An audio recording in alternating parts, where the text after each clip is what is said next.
Alright, once again, we're here about to fire up a league with Amulet. I was thinking that today I'm going make to make the move and actually run just a classic list, sorry, with a fourth explorer and move the tracker again to the sideboard. What I was thinking of playing instead of the tracker is going to be the last spell pierce right here. So the other option would be just taking out one of the Baloths and just keep the tracker in place of one of those. But I mean, I've been running into a lot of junk lately for whatever reason. So I kind of want to keep my Baloths in. But yeah, so the list is pretty much what I consider to be stock at this point. We have our usual land suite and 28 lands total. Our pacts, our ramp, amulets, explorers, Asusas, etc. So this is like the lean mean machine version. Okay, it's totally straightforward. No cuteness or anything like that. Like the no one-offs besides the Rex Sage and of course these two guys right here. But yeah, that's kind of what's up. So let's fire up a league and let's see how we do.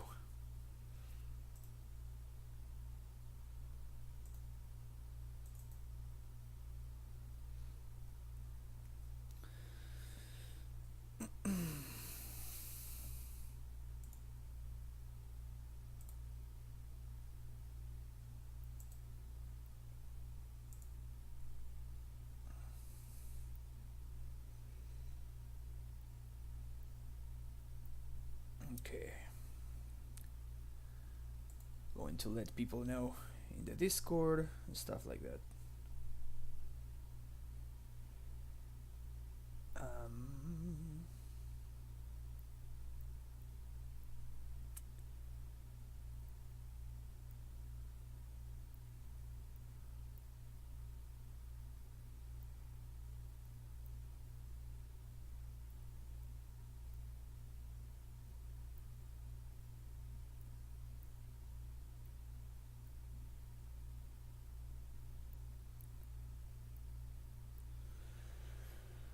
All right.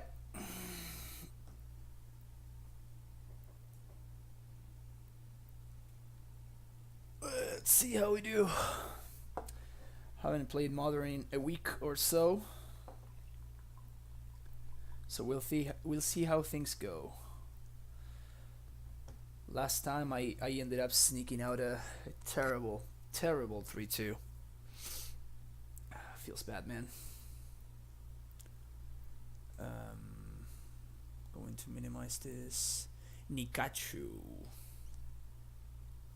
Wait a second, doesn't this guy play Amulet too? I think this guy plays Amulet as well. It would be kind of sweet if we start the stream with a mirror match. Definitely not something that happens often. We'll play an Amulet. So this is a get lucky hand, okay? We're missing one land, which I'm not. It's any kind of land, so I'm not too worried about it. But we're also missing a prime time. Still, it's like a turn 4 prime time with Amulet, so I'm gonna keep it. It might be bad. Oh, that's not the mirror. Definitely not the mirror. Is he playing fairies?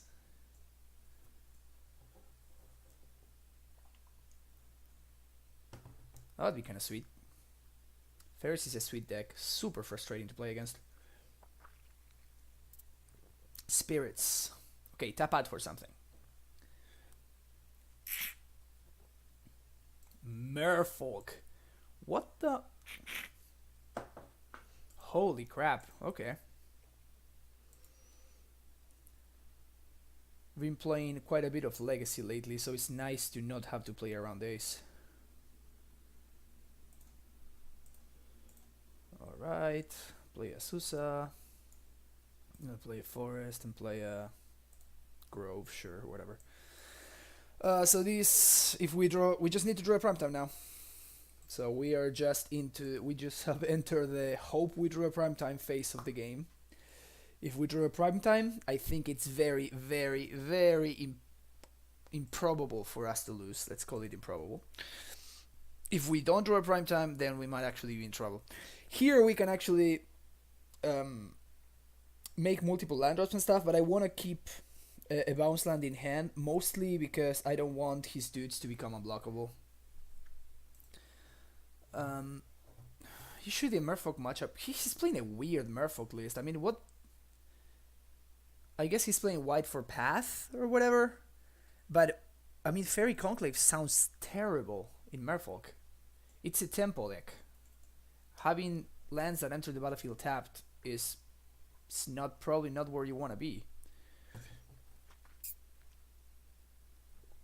Just my thoughts, at least. He revealed the Reggery, so it's just whatever. Oh, by the way, I never actually changed the record from last time, so we're just starting 0-0. Spreading seas, you see? We're so smart. So smart. I mean, if he keeps missing land drops, that's good for us. Just hanging in there, not blocking yet. You see all these CTB tap lands, they just, I don't know, just bad.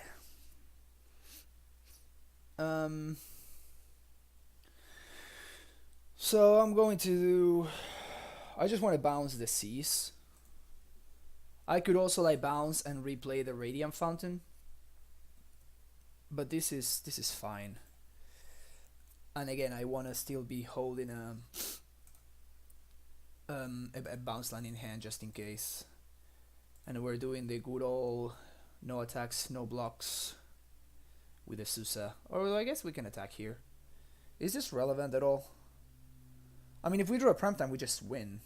1, 2, 3, 4, 5, 6. 1, 2, 3, 4. So I guess I'm going to attack and double strike. Oh no, I have to. So this does literally nothing. That was a mistake. I should. No, I mean it's fine. I can attack. I'm not blocking anyway, so I don't think I'm dead the next turn. He can like at best attack me for 10. And I'm still in the same situation. Draw a primetime, win. Don't draw a primetime, lose. Which is something that happens sometimes. Dakra Mystic. Wow, my opponent is going deep. First, you may put the real cards into their own trivia. You don't. Each player draws a card. That's kind of sweet. It's kind of like Lantern. I mean, like, what the fuck is my opponent doing, though? That's like the weirdest list I've ever seen. The weirdest Merfolk list. Okay. And yes, I got confused between Nikachu and Pikachu. That's the Amulet player that I was thinking of. It's like P33 Kachun. So yeah, it was. I was just confused by the Pikachu resemblances. All right. Let's see what my opponent has. It's looking pretty bad for us right now. But again, one primetime, and all of this gets turned around considerably.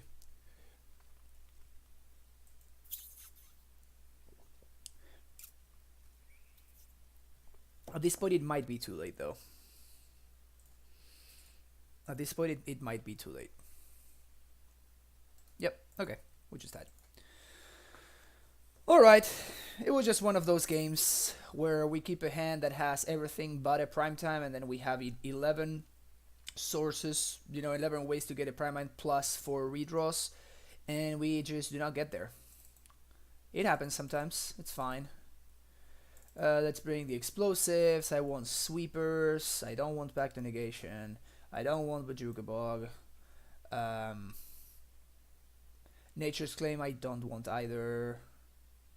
Rurik I don't. I think this is fine. Hornet Queen is one of those cards that is super weird because sometimes it's like the only card that can save you, but sometimes their dudes just like Island Walk, and you're just really sad because you cannot block. So it's kind of like one sick card that it's mixed experiences with. One of my Asusas. I like the one of Rex Age. I have no idea if my opponent is on. It's on Ether Vials. I assume that they are playing some amount of Ether Vials, but Rex Age kills the stupid thing, Spreading Seas anyway. So just as a one-off, it's like it's fine. It's whatever. I'm gonna take out a couple of explorers. Fire Spout is fine. Coastal X Return I don't like so much. Because of exactly what happened that game. My opponent had just 2 lords in play, and the lords kind of boost each other, and then you end up with 2 3/3s and a carry turn in hand, and you are really sad. So I'm not the biggest fan of carry turn against Merfolk in particular. Everything else is good. I just need to take one more card. Guess I can take one Azusa. My opponent is not very likely to have a lot of removal, so I don't want to have many Azusas. And my Tribe Scouts are not very likely to die anyway. Okay, what do we have here?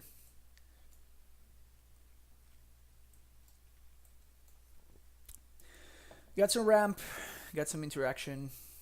I'm gonna keep this hand and not be happy about it. Again, we're in the exact same scenario as last game, where we are kind of hoping we find the prime time. We find the prime time. We're in a pretty reasonable spot. So Hatsu, I assume. Yeah, Rex Age is super meh, but as a one-off, I think that it's okay. Target lands becomes the basic land type of your choice until end of turn. Activate this ability only during your turn. Wow, this card sounds awful. I guess that is just a way to make like his dudes kind of make it through. Okay, so we're up to 3 mana, and this is what I'm saying about Rex Age. Yes, it's not amazing, and I never said it was amazing. I just said it's playable, and you find sometimes scenarios like this. If my opponent goes ahead and he Spreading Seas here. Spreading Seas. That's a weird word to say. Wow, he has another one of these. If my opponent Spreading Seas here, that's a good draw. Then it's fine. We just play a land. We just kill the Spreading Seas, and we didn't lose any tempo. We didn't lose anything at all, basically. And also, I can even play it right now if I wanted to. That's okay. We're drawing pretty well here. We can also just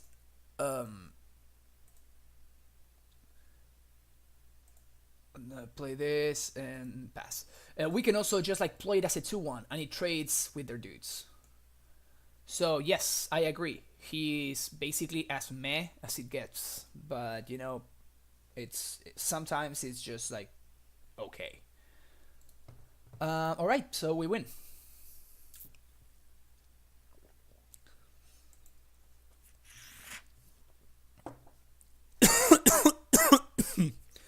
So we just win the game. I mean, we very, very win the game. Excuse me. Sorry if you guys are deaf because of that cough right there. What's the reason for not playing second gemstone after explore? Oh, I just missed the land drop. Yes, I was explaining what I was gonna be doing, and yes, I just forgot. I was saying what I was doing, and I forgot to actually click on the second land. I mean, it doesn't really matter. We win here anyway. so it's not a big deal. And we even have like a way to kill his lord. Yeah, we're golden. We are golden here. I'm going to do this in case like something weird happens and my opponent kind of like, you know, spreading sis is one of my green sources, and I struggle to pay on my upkeep or whatever. But I don't think that's gonna happen. Okay, Boros Garrison, Slayer's Stronghold. We haste.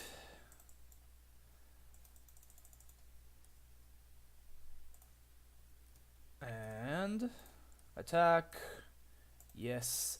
Here I'm going to get Toleria plus Bounce Land. But I'm going to get a Gruul Turf. I do have enough blue mana to transmute if I want to, and playing Gruul Turf here enables me to Abrade. So I want to Abrade here for sure. The only way that we lose is if my opponent starts going nuts with Regery. So I'm going to do this, and I'm going to bounce the Garrison. So deal 3 damage to target creature. Creature down. And it looks like this is just game. We have like 4 sources to pay for packed, so there's no way we're getting cheesed out of the game by spreading seas or something like that. And we have a prime time in play, and my opponent has nothing. And by the way, we also have an explosives coming up next turn. So I am going to go ahead and call this one in the books. Sour of Temptation doesn't even do it. Sour of Temptation doesn't do it. There's the bounce. Tide Binder Mage, the tap a green creature dude. He doesn't do it either because I just kill it end of turn. This card seems so bad. Wow. It just seems like an awful, awful card. That seems like a really bad card. I guess he can have Path. That's the only thing that he can have here.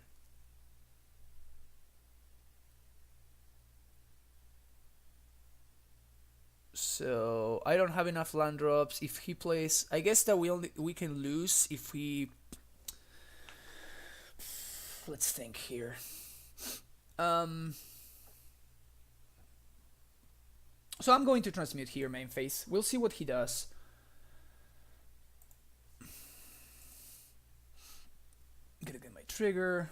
If he lets me transmute, oh, I sided out the blue pack. That was bad. Well, but it still kind of forces him to do something. Because, wow. Okay, the fact that he didn't do anything kind of suggests that he does not have a blue pact. So I'm just going to get a second Summoner's Pact. And I'm going to attack. See what he does. He doesn't do anything? Okay.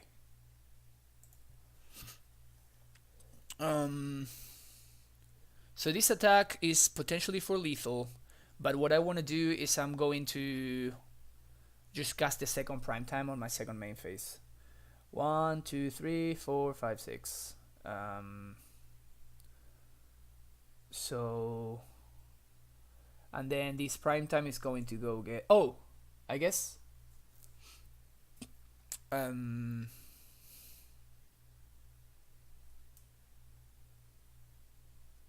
guess I'll get Radiant Fountain. Yeah, I'm just gonna do this. I'm just going to get. I have the pact already in hand, so I'm just going to get Radiant Fountain plus Sun Home, and just double strike. Again, he doesn't know about my Dismember in hand, so this kind of allows me to kind of force the issue. If he blocks, I'm going to double strike the prime time, and I'm kind of forcing him to block here. Because otherwise it's just lethal. So I can double strike, which I think is what I'm going to do. because I'm just not thinking that he has path anymore. If he is, then he played very well and he got me. But this protects me from this member, which he also doesn't have, and he goes down to 1. And it's fine. At 16, I doubt that he can just get enough stuff to kill me from here. So he has 4 cards in hand. At best 5 mana. If he has 2 lords, I get hit for 4, 5, 6, 7, 8, 9, 10 anyway, so it's far from lethal. Jeez. So many 1-drops. Alright. Is this like my opponent just scooping to me basically? I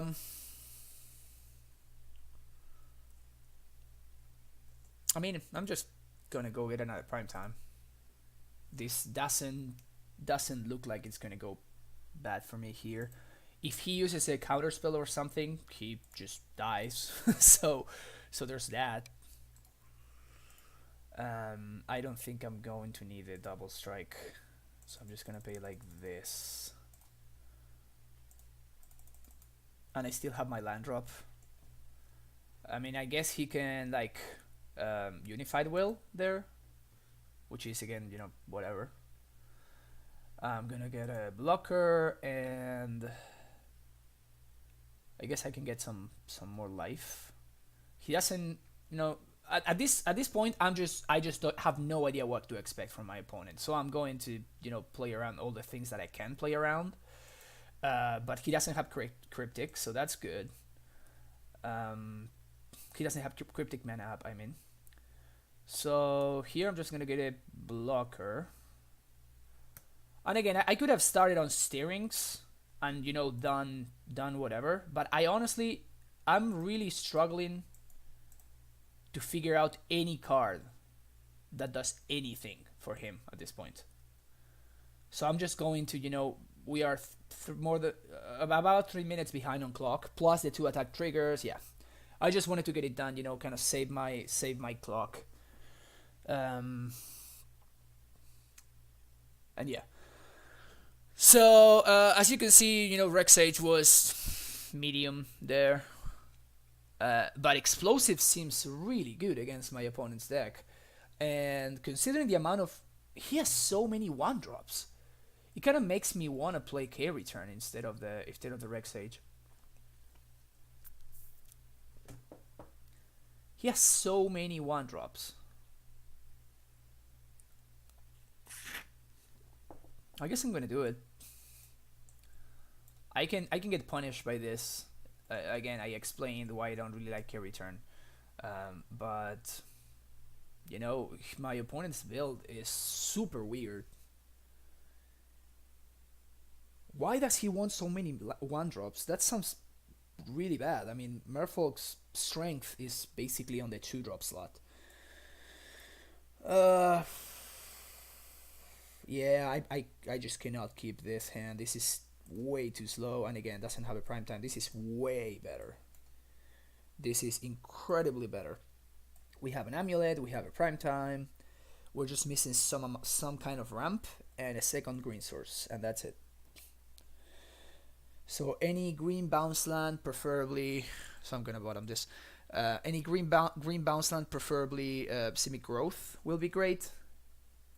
Flooded Strand. All right. Do I play around Spell Pierce? I think I do. Considering the amount of 1-drops my opponent has in their deck, the fact that they didn't play anything at all on turn 1 makes me want to play around Spell Pierce. So I'm going to do it. And if my opponent wants to time walk themselves again, that's perfectly fine with me too. The fact that they F6'd like a champ right there makes me believe they just have a bad hand. I should have probably just played my amulet. But still, I think it's worth it to play around Spell Pierce there. Again, I'm not playing Azusa on turn 2. because you know it's of a pact. Also, it's kind of awesome how good Colony Garden is against a stupid card, Unified Will. It's pretty funny. It's pretty funny. Just like, you know, playing and replaying Colony over and over again makes Unified Will just a blank. My opponent again did nothing on their turn 2. I'm going to pass again.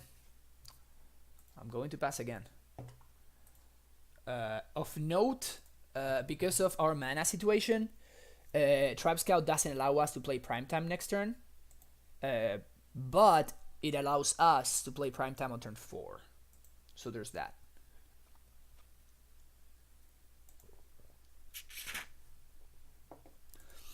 Also, next turn I am able to play. Is that the Trickster? Yeah. Sure, whatever. That resolves.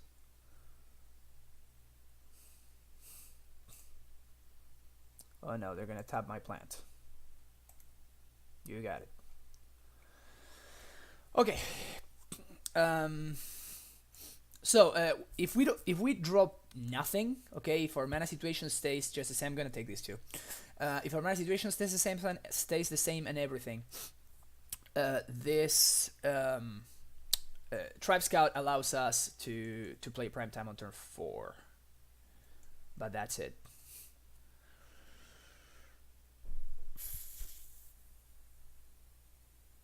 Huh. This is a very, very interesting draw. Do I stop playing around Spell Pierce? Because I can still do it. I can still play around Spell Pierce. I can just play this. I can play this. Play Boros Garrison. Bounce it. And replay of the Tribe Scout in response to their Spell Pierce. So I can do it. Do I want to? The way they've been playing... Yes, exactly. It costs my bounce land. Which, again, that bounce land is my route to a turn 4 Primetime. Because on my turn I can play this, bounce Colony, and replay the Colony of this to get my second green source. So that's interesting. The thing is, I think this Amulet is going to be super valuable, though. I think it's going to be super valuable. Consider I have the K return in hand. That's kind of an incentive for me to want to, you know, to kind of force the Pierce out of their hand. And I think I'm going to do that. Okay, let's see that Spell Pierce.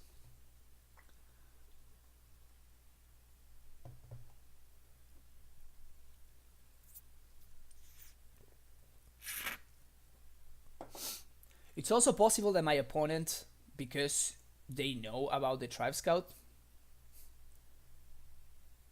deprive. Okay. So then, you know, I just could not really play around that. Because, yeah. So we just play a land and go. Just pass the turn. That was really interesting, though. Deprive. I don't know how good this card is.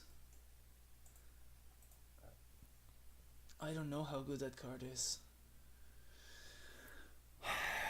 So this spot is tricky, because I kind of want to blank. I kind of want to blank their stupid Unified Will. I want to blank their Unified Wills. So I kind of want to take these 3. I think I'm gonna do it. I'm gonna go ahead and take the 3. See what my opponent does. They're doing nothing. So I know for a fact that one of their card is a land. I'm gonna flash in the Garrison. Boom. And what do we got here? Okay, that's a pretty good draw. Okay, so I'm gonna play the Fountain for a turn. And now I'm gonna pass.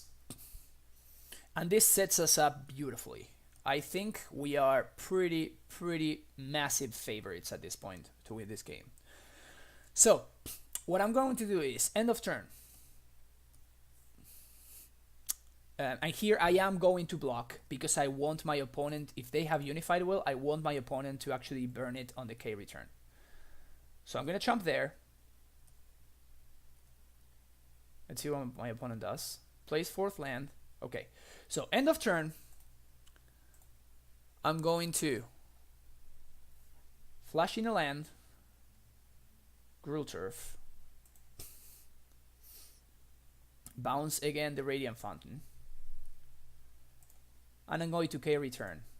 I know this is just a 2-for-2, but this basically brings, you know, it just, my opponent just has nothing, and I have all the time in the world with 2 primetimes in hand. So even though this is not like the best K return ever, it basically still blanks my opponent's first 5 turns. So it definitely seems like it's worth it. My opponent is smart. 1, 2, and he doesn't counter it. Okay. Slam Primeval Titan. What do you got? Another Deprive? Yes, he has another Deprive. Okay, so we keep playing. The game is not over and we keep playing. If we had resolved that prime time, the game is over. They keep playing lands. If I had a second blue source, I would not have just like slammed the prime time, because I can actually transmute for a cavern. And if we do that, it's just... This is game 3. This is game 3. And there is the blue source I just talked about. So I don't know anything about my opponent's hand. Do I want to play around another Deprive? So that would be Deprive number 3. That would be Deprive number 3. 1, 2, 3, 4, 5, 6. 1, 2, 3. 1, 2, 3, 4. I think I'm going to, and I can, in next turn, I can actually transmute for another prime time with the Tolaria West. And my opponent is like, at this point, it's a little bit short on things. Okay. Prime time number 2. You got the prime number 3? Nope. Okay, yep, so we win. Of note, I could not have hasted this prime time anyway, so there was no need for me to try to make something like that happen. I definitely want Simic, and I definitely want...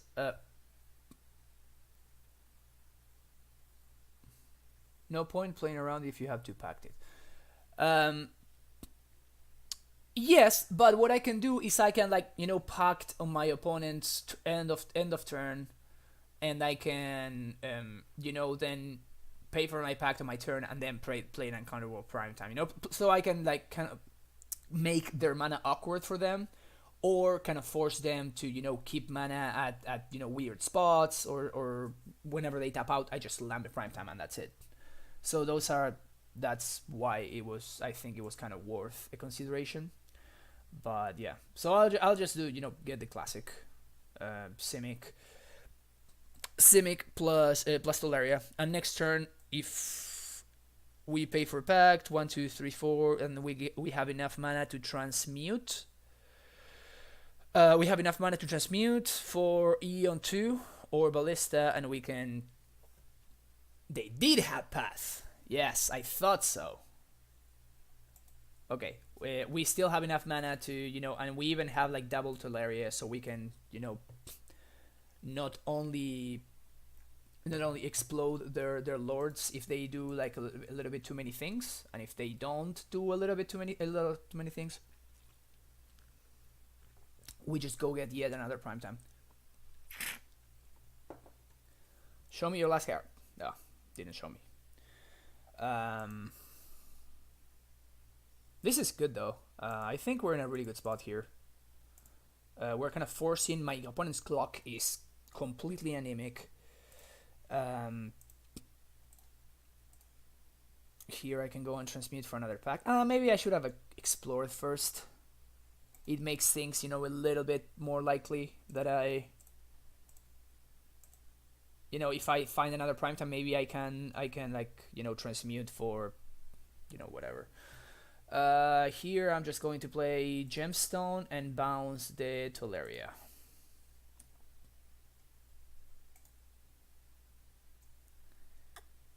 And I even have enough mana to transmute, so I'm gonna do it this turn. Transmute for 1, 2, 3, 4, 5, 6, 7, 8, 9, 10, 11, 12, 13. So I can play like a massive ballista. Or we have 2 prime times left, or get another prime time. I still have 1 Tolaria West, so I think I'm going to get second prime time. And we should be in a pretty good spot. We should be in a pretty good spot. 3 4s versus 4 5. Both are strokes fees either way. Good question. So, Restoration Angel. All right, my opponent is going deep, real deep. Yes, tap out for something. Yep. Okay, good. So we're good now. Yes, I have tried both, and it's very much a metagame call. What I mean by this is that 3 forests are pretty good. The 4th forest is at its best against Control and Blood Moon. Specifically, blue-white Control in particular, because they have 4 path plus 3 or 4 Field of Ruins. So if you have a meta that's pretty heavy on blue-white Control and stuff like that, then for sure playing the 4th forest is worth a slot.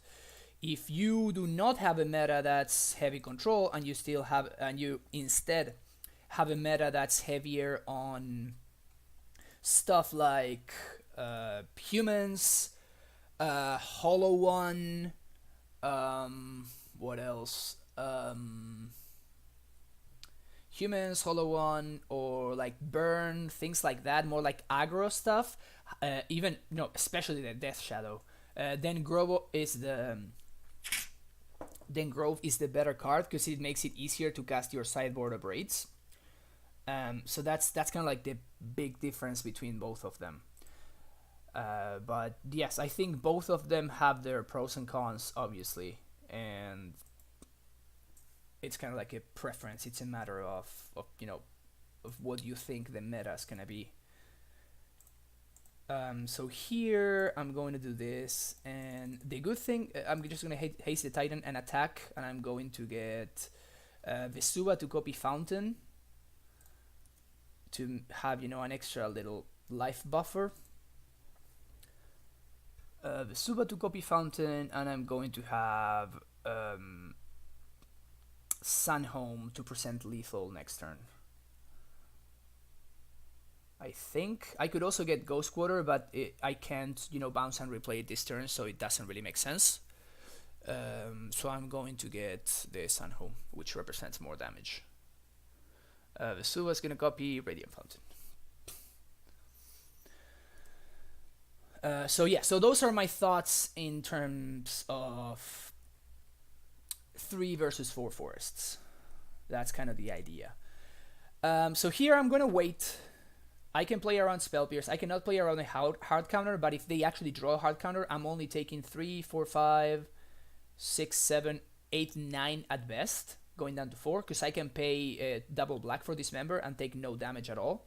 So I think this, I'm just going to play it slow and to let my opponent do their thing, take their draw step, make their decisions. If they draw like exactly like the Trickster, it doesn't matter either way. I think they're just like straight dead. I don't think there's anything they can realistically do. But on the attack, I'm not gonna take free damage. So I'm just going to kill the Restoration Angel if he attacks.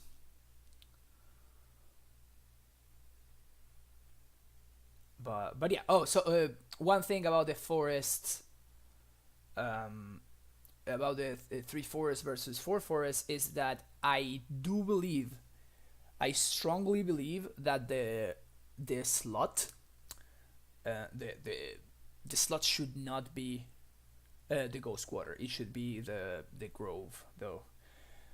It's a little bit. I mean, it's not really greedier. It's just okay. The amount of resources is fine. The amount of resources is it's a little bit on the low side, especially post board when you have more red cards. But in my opinion, just Ghost Quarter in the main deck is so amazingly important. It's a huge deal. Being able to Ghost Quarter against Tron or something.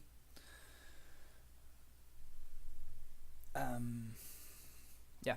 Yeah. I know who this guy is. I think I've actually played him in the past too. Ask if his brother is there. What's his brother? No idea who this guy's brother is.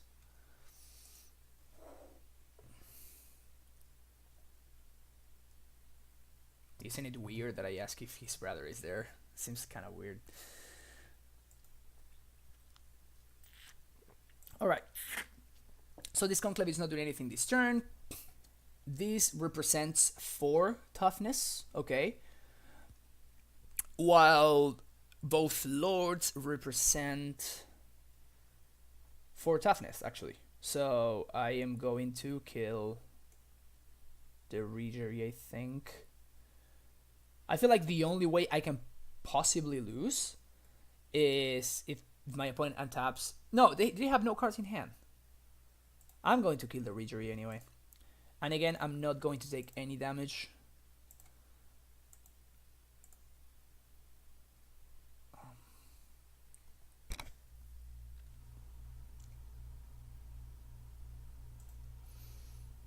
Now we untap.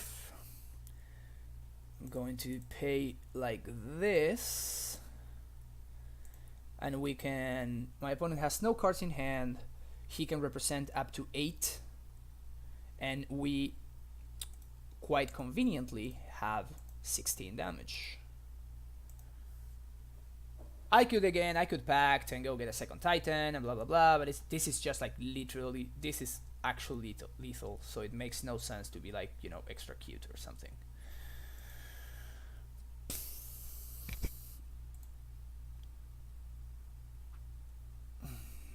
Sure, I'll get any 2 land cards, it doesn't matter.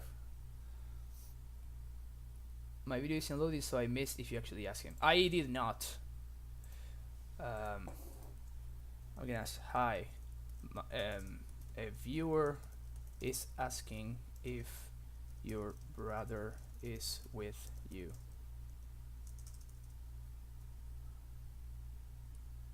So he blocks with whatever, I don't care. I'm just going to double strike the prime time.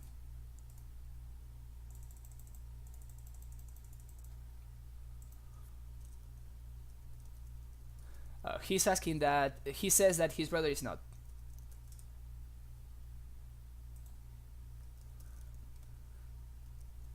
No, he says his brother is not there. So he's not giving me the GGs. But he's dead. We even have enough mana to like pact for another Titan or something. Oh, he says he's also streaming. I didn't know that this guy streamed. Oh, nice. I'll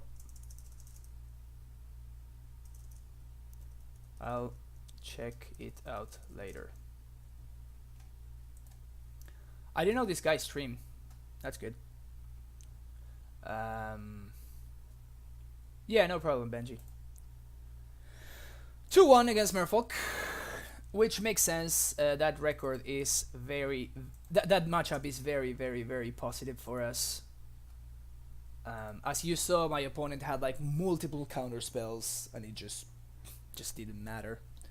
The only way we lose is when they aggro us out, like when they just like play a bunch of things, and you know, they make some huge lord and multiple lords, I guess, and they just, you know, tempo you out, which is kind of what the deck is supposed, you know, what the deck wants to be doing anyway. Wow, that guy Hemsley is like has 9 trophies already. That's crazy. All right, let's see what we got here. We have a bad but perfectly playable hand. That's what we have. Multiple forests can be very, very bad. Yeah, that's the way we lost game one. I just didn't find the threat. That's one of the few ways that we lose. But if we do have like even turn 5 prime time or turn 6 prime time, it's oftentimes good enough. If you have any minimal amount of interaction. Let's see what we got over there. Water Grave. This smells like Death Shadow. There's your discard spell. This definitely smells like Death Shadow.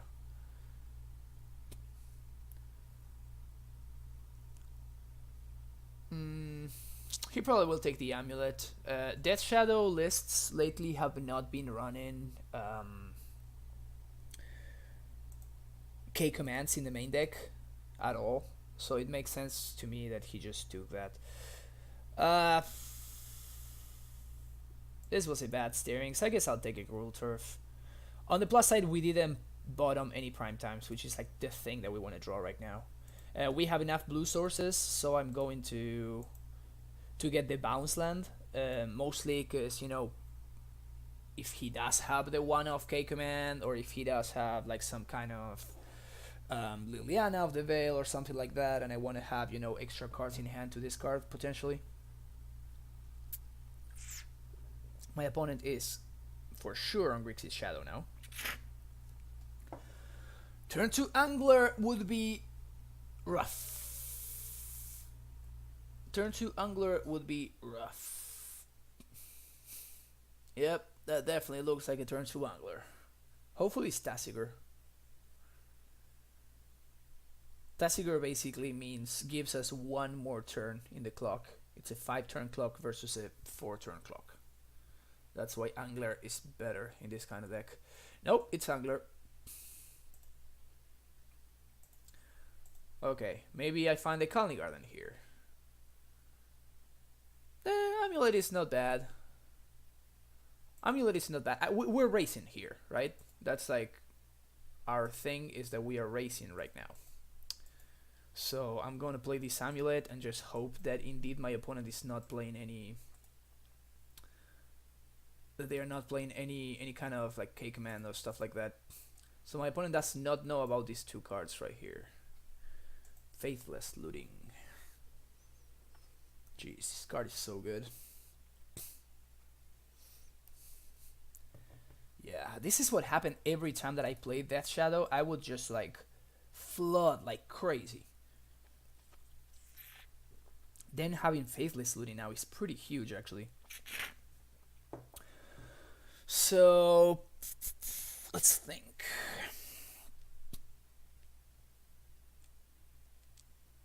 So I can pack for Azusa. I would say that it's pretty much guaranteed that my opponent has some amount of removal. If I pack for Azusa, what that does is that basically gives me, it jumps me up to 3 mana. Though probably my opponent will stop this, which is fine. And then, you know, it would leave us with a Tolaria West. I think I'm going to do it. I'm going to pack for Azusa. My opponent didn't have a discard spell last turn.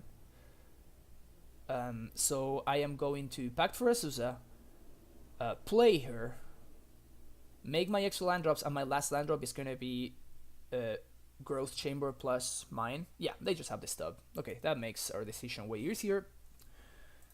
We're just going to play this. And again, I am getting beat kind of, you know, heavily. My opponent exiled their Thoughtseize, so I don't need to play around Snapcaster. So I will get you know, they need to exactly draw a discard spell in order to punish me. So I'm going to, you know, transmute this turn. Even though I would not transmute if this were, you know, like... Oh! We're drawing pretty poorly here. We're drawing pretty poorly. I mean, we just have to hope. So I'll just play this. And just hope that my opponent does not kill me or doesn't have another stub in hand.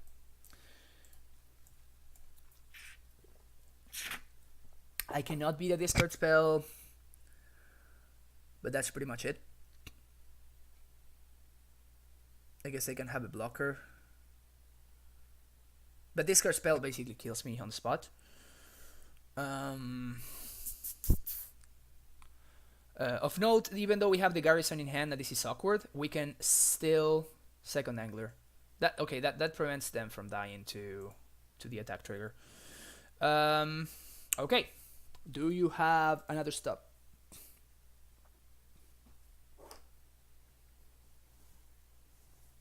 They do have another stop. Holy shit. That must be nice. I never drew like that when I played this Shadow. We die, which is unfortunate.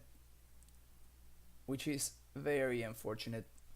Literally, that was like that was basically Lethal Titan. It attacks, it forces the chump, they chump on the attack trigger. I go with Kalni plus something else.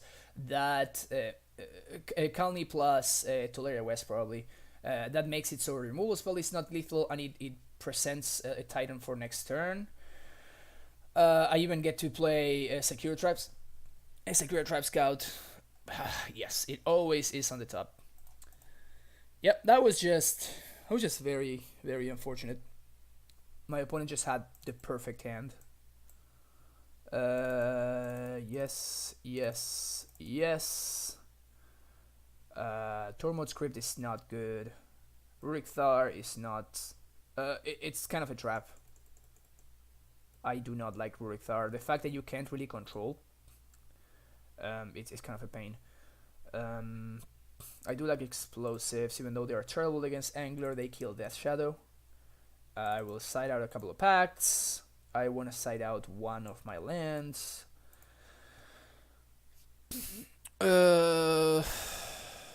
Rex Sage is bad. Oh, they might be playing Damping Sphere.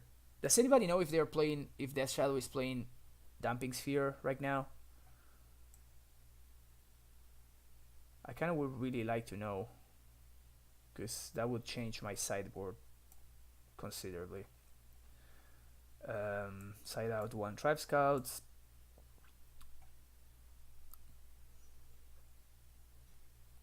Anybody in chat knows?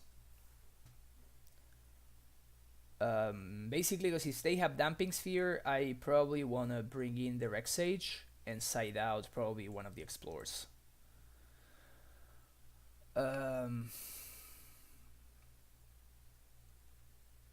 I think I'm gonna just say fuck it and... Oh! Do I hedge against Damping Sphere with the gain 4 against the Death Shadow deck? That's kind of hilarious. Ugh, this is bad.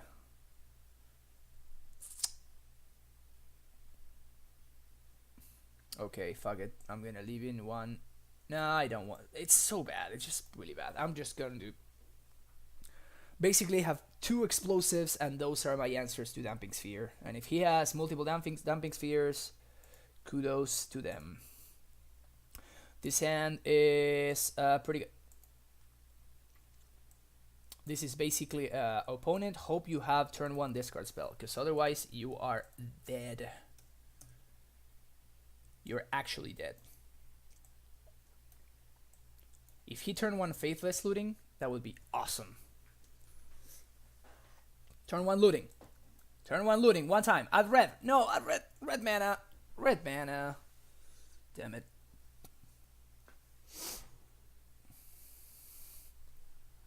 Okay, so I'm not going to... So then my sideboarding is better.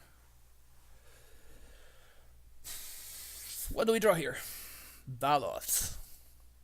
Yeah, sure, okay. I'll play a turn 2 Baloth.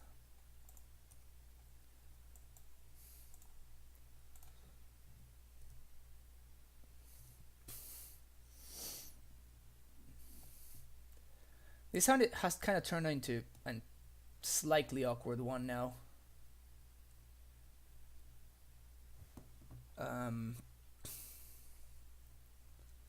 It is a little bit awkward because I want more lands, or I want an Azusa. But this pact is being really awkward. You can see why I cited out 2 of the pacts.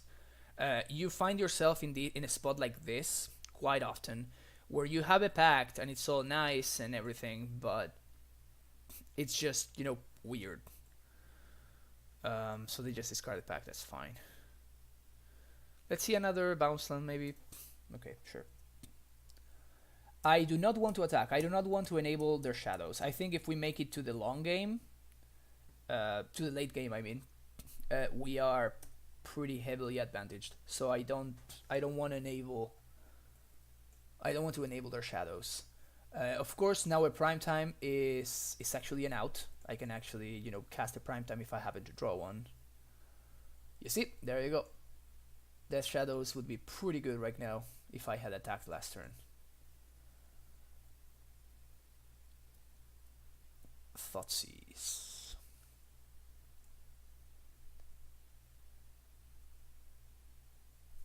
Okay. Okay. Alright, let's get lucky here, okay? Now let's draw a prime time right here. Right here. And prime time. Nope, Colony Garden.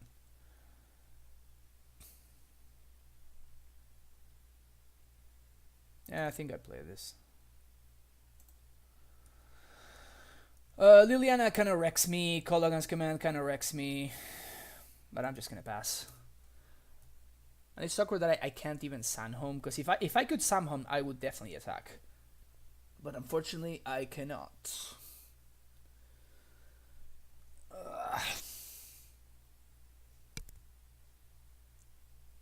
This shadow is kind of frustrating right here.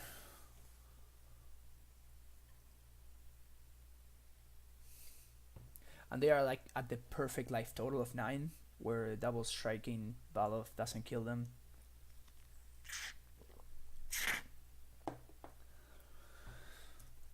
Okay.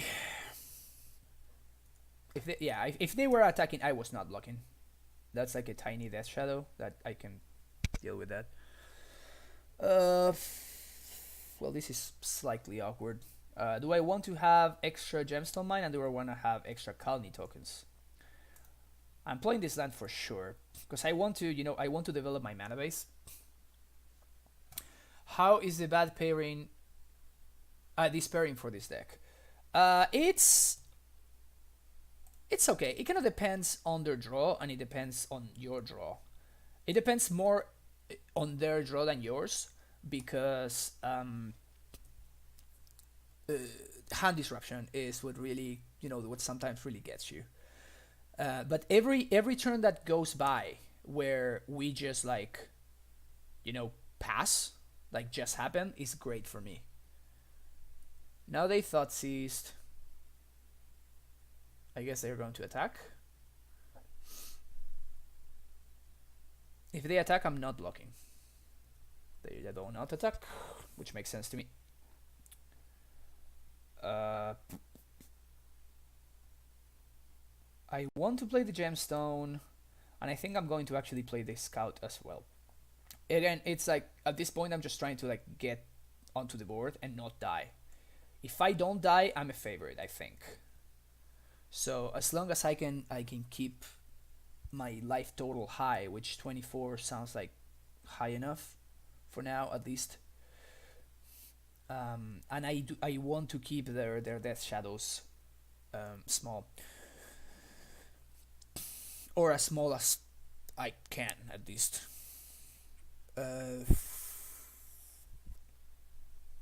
Again, it's like, do I want to be playing around Kolaghan's Command, or do I want to play around Snap Thoughtseize? And the answer for me is I want to play around Snap Thoughtseize here. So they deal 2 to this, which is perfectly fine. I don't care about that at all. You got it. Second shadow. Okay, things are starting to get a little more annoying now.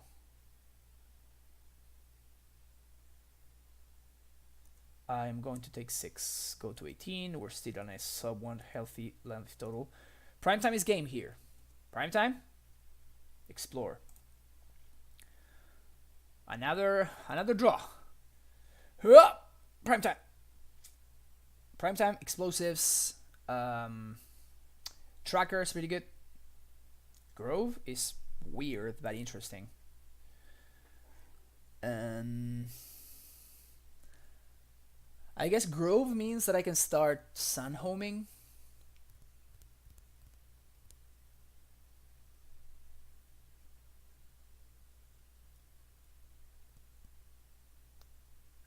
Jeez, this is pretty awkward actually.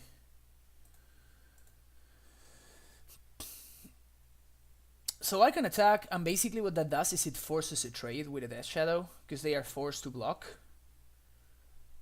But if they don't draw anything, next turn it forces a chump, which is much better for me. Because I can make them gain 1. But they drew a land, so it doesn't matter. Double attack. This smells like a pretty strong battle rage. So they are going to have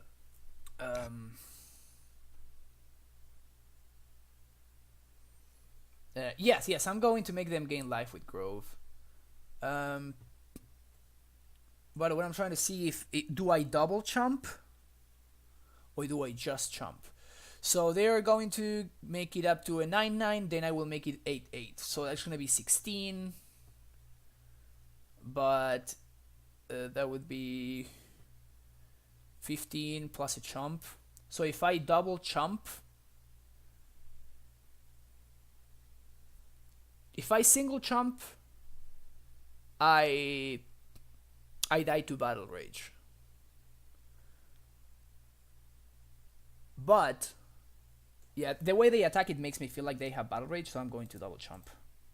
Which is really awkward. We're like 1 mana away from trading. This is so awkward. Oh, I fucked up last turn. I should have played the Simic Growth and bounced this one. And leave this one in my hand and this one untapped. That would have enabled me to double strike here. And actually trade with a Death Shadow instead of just chumping. Shit. That sucks. That was such a punt. I would have traded with one of these motherfuckers. That's rough.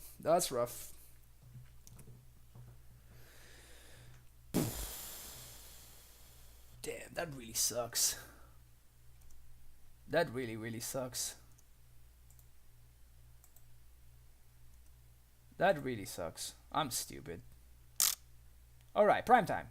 Or I can just draw a fucking forest, sure. 1, 2, 3, 4, 5, 6. Sure. Alright.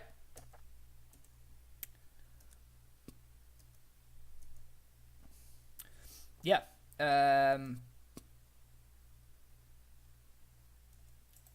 We're fucked here. Which is really unfortunate.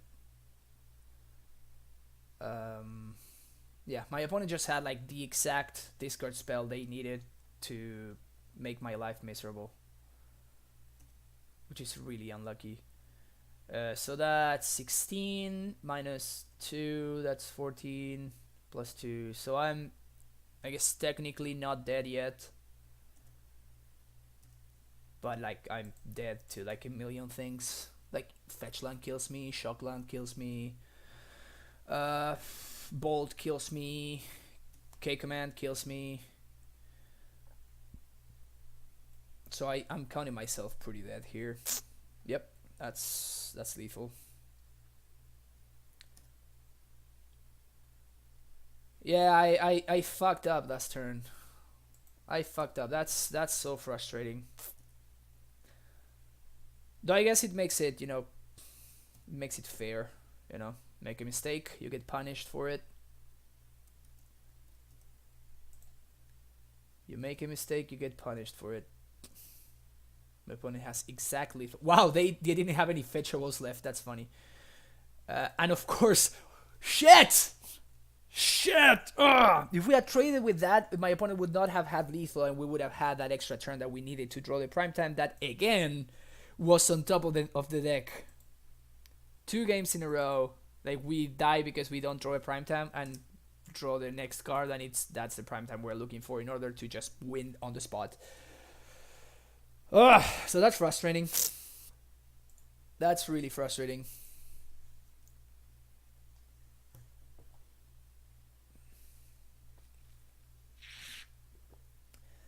That is frustrating.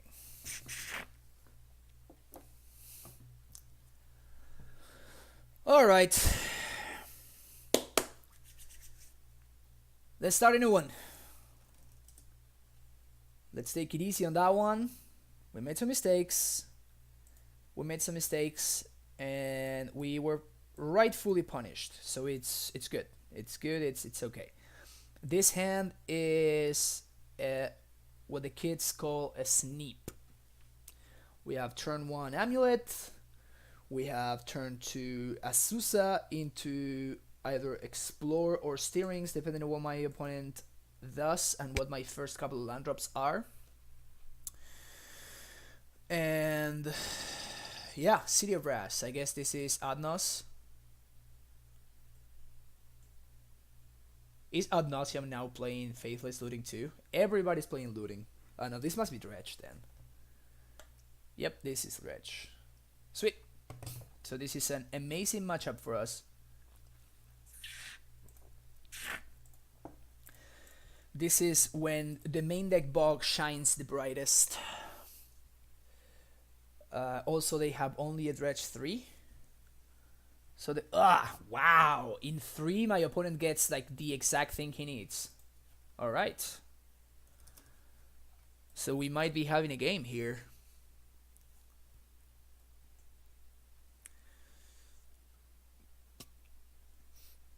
We might actually have a game here.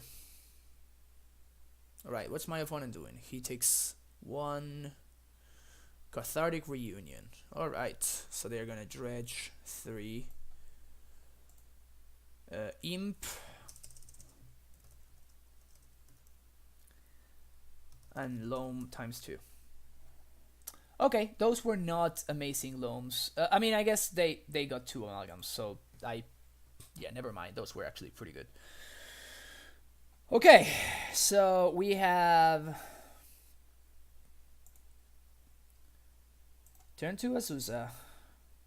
This is very likely to be a turn 3 primetime, so that's pretty good for us. So what I'm gonna do here is they cannot kill my Azusa, so I have like my 3rd land drop guaranteed. So I'm going to use my 2nd land drop to do this, and now I'm going to cast Steerings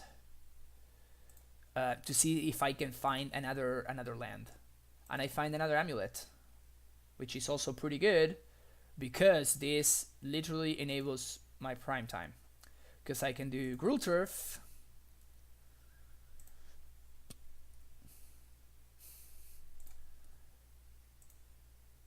And now I bounce this again, and now I play Explore.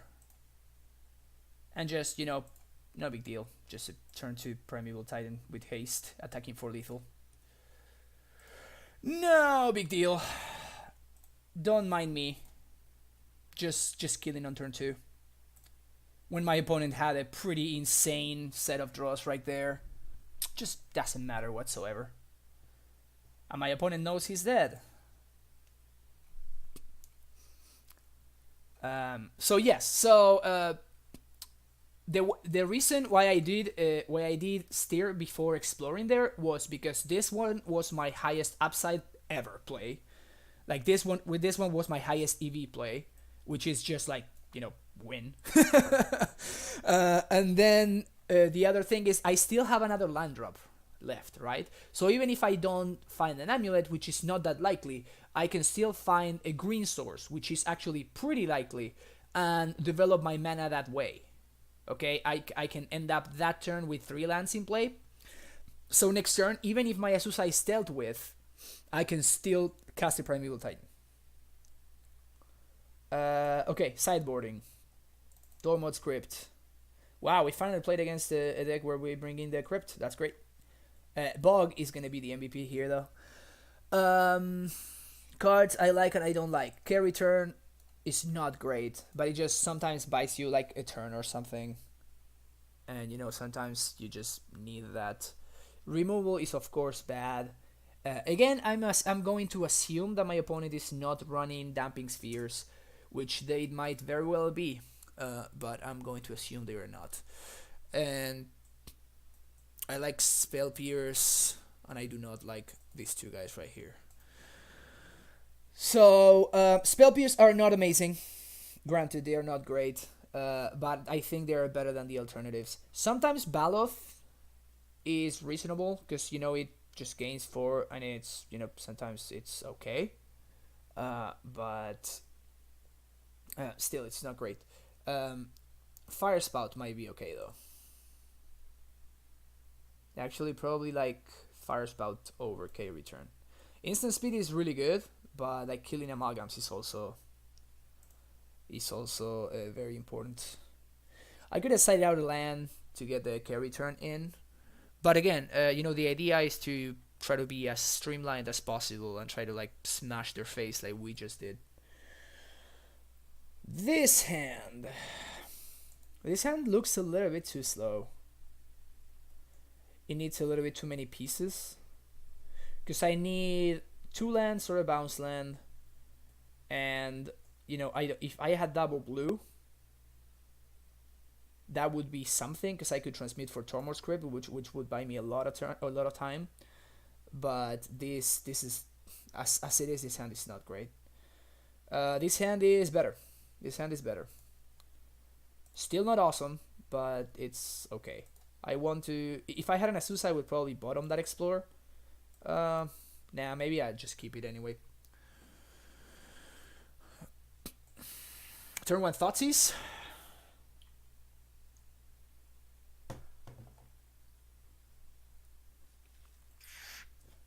You got it, bro. Enjoy. So I'm going to play T-West on turn 1 then. It's my only ETB tap land, which I want to get out of the way ASAP. And if it enables us to any bounce land basically on turn 3, allows me to go get Tormor's Crypt. So I definitely wanna do that. Alright, so turn 2. Why do they have a stop on my draw step? That seems like such a waste of their clock. Sure. Okay. So they don't know about these 2 cards.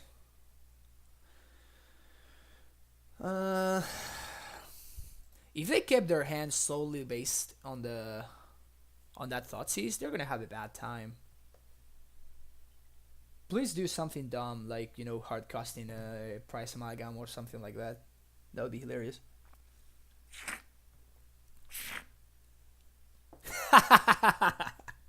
Called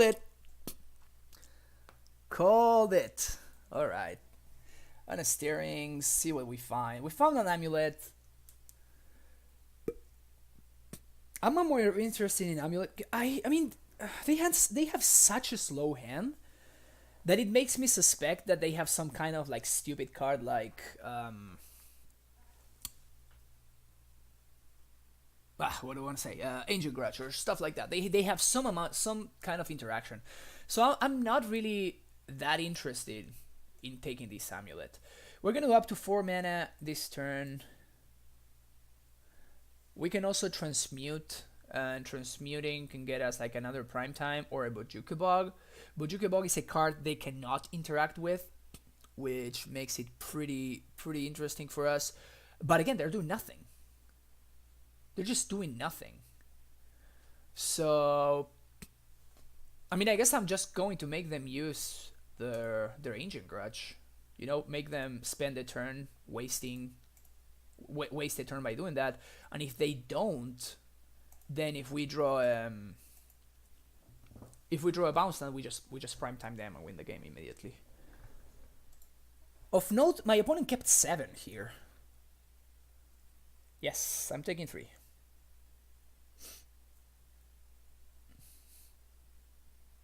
Why did my opponent keep 7 cards? They're going to upkeep. I mean, I guess I'm playing Azusa, and The one that would wreck us, like the only card that would kind of destroy us here, is the one that gives their dudes menace, and whenever they deal damage to something. Ah, they kept because of lightning axe, and they were hoping to like do something with it, like dredge that way. Honestly, at that point, I wonder if just like hard casting the Steam with Imp was like the better EV play. That was an Imp.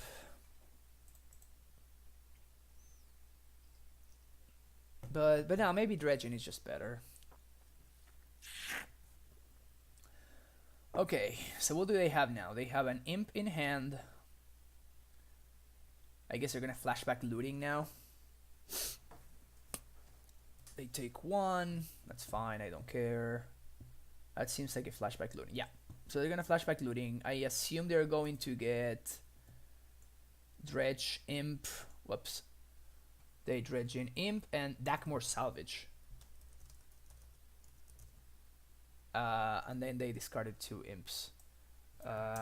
Okay, that makes sense. They want to get the Salvage so they can actually play a land this turn and get their Ghast trigger, and Ghast will bring back both Amalgams.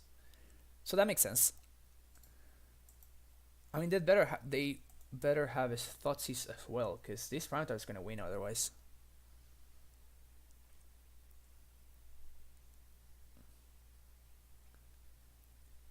So they trigger Bloodghast. They get both Amalgams, which I don't really care that much about.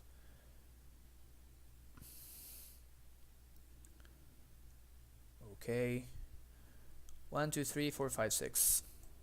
And we draw a second prime time. I mean, we're jamming. We are jamming.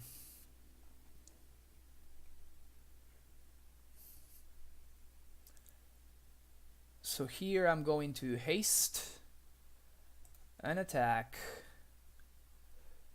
and then the attack trigger is gonna get Bog plus I can either gain 2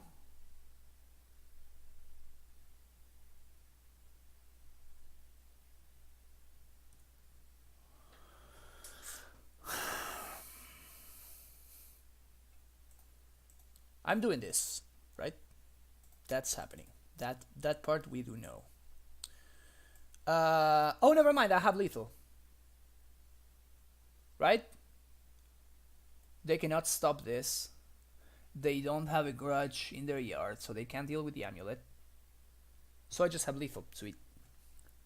So I'm going to bounce Garrison, replay Garrison as my land for turn, which will untap. And now on the attack trigger, bounce, whatever. And the attack trigger is going to get bounce land plus double strike, and I will swing for 16. My opponent can only block with a 1/1. I wonder how much that adds up to. So you can be interactive, or you can just kill them. Sun Home plus Semi-Growth.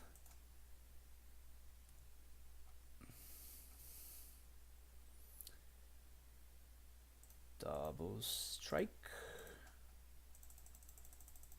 Even something like, I guess Dismember gets me, but like, they're not playing Dismember. Yep. And I guess this is how we do it. So it all came down to that Ancient Stirrings that we had, and we could have had, the conservative line that was, just take something else and not enable their potential Ancient Grudges, or we can have the highest EV play, which was just take the Amulet, and if they don't have an answer, they lose much, much more quickly. And that's exactly what happened. To be fair, my opponent did not keep the best of hands. Even that turn 1 Thoughtseize was actually bad for them. If they hadn't Thoughtseize us on turn 2, we would have played the Tribe Scout on turn 1, and they would have been able to axe it, discarding the Imp, and they would have started dredging much sooner. So I don't really understand why they would Thoughtseize me on turn 1. I guess they were trying to like nab an Amulet or something, But I think it's way better against Amulet. Like Thoughtseize on turn 1 is not, especially Thoughtseize, because Thoughtseize can kill the prime time. It can actually get prime times. If they had Inquisition instead of Thoughtseize, I would understand that they wanted to have it on turn 1 so they can get a potential Azusa or Amulet. But if you have Thoughtseize, the card that you want to get is actually the prime time. You do not want to get the other dudes. Okay, so we're 2-1. I will be right back. I'm gonna go.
All right, we're back. We have some fan action and everything. Let me know if it's too like loud or something. Hopefully, it will be okay. But yes, it's getting hot in here.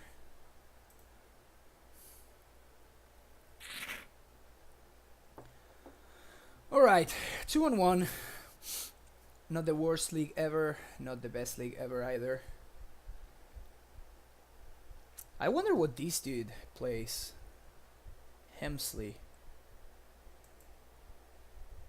Because that's a lot of trophies to be. And Selfasek, of course, plays Mardu. But Yoga. Alright. Gonna be on the play. Yes. And we have a pretty medium hand that is unfortunately a keep, I think. Steerings kind of gives me, an out to draw some kind of Tulare or something, and we already have the second blue source in order to transmute for a prime time. So this hand is closer to a prime time than it might look. But yes, multiple tribe scouts, it's not like the best thing ever. If we steer and we find we have the choice between Amulet or Tolaria West, we will 100% get the Tolaria West.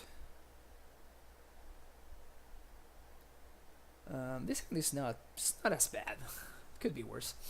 And my opponent bottomed with this Scry, so that's also, I guess, good for us. Turn 1 Island, Serum Visions, Storm, or Control. Either or. Put 2 cards on the bottom.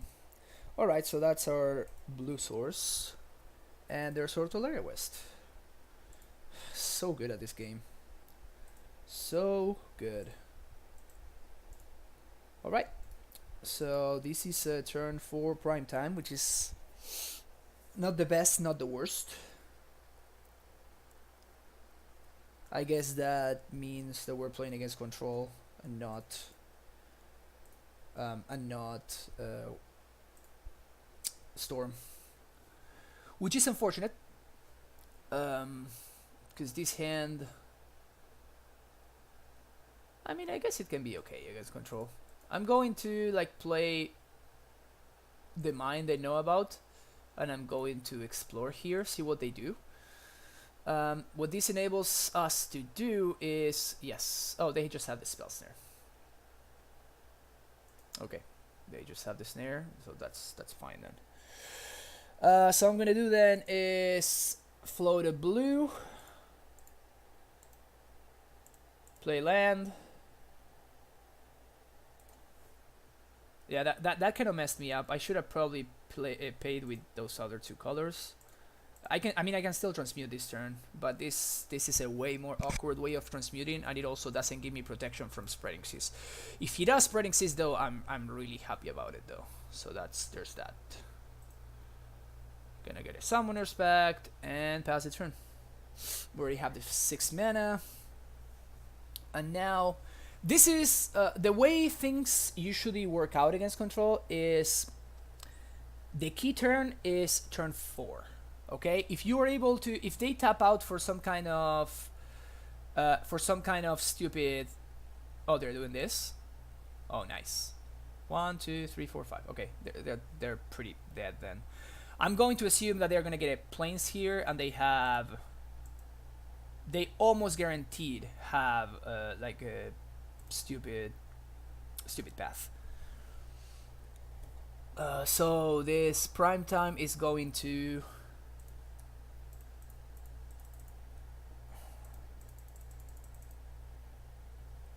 I mean, maybe they don't have that though, huh?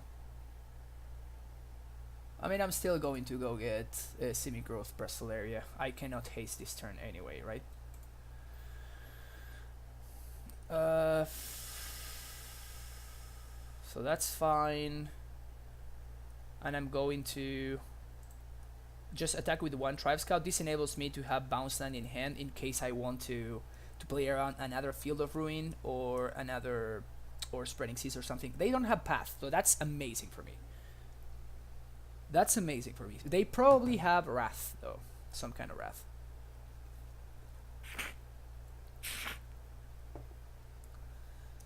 Some kind of Wrath would be, of course, not the best thing for us. EOT, I'm going to flash this in though.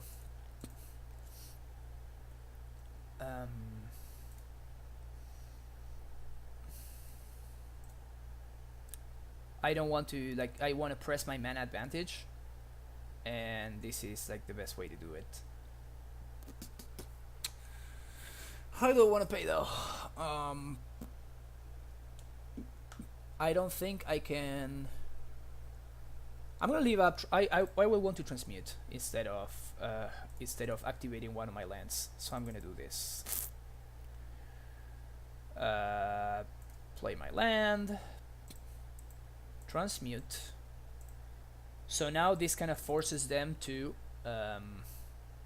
if they want to Cryptic, they have to direct now. If they don't, which they do not, I'm gonna go get a Pact. And now we go to combat.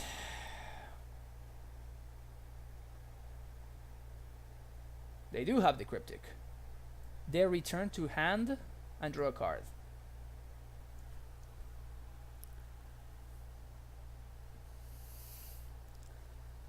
This is interesting. Why would they not tap? I guess they want to counter it on the way back.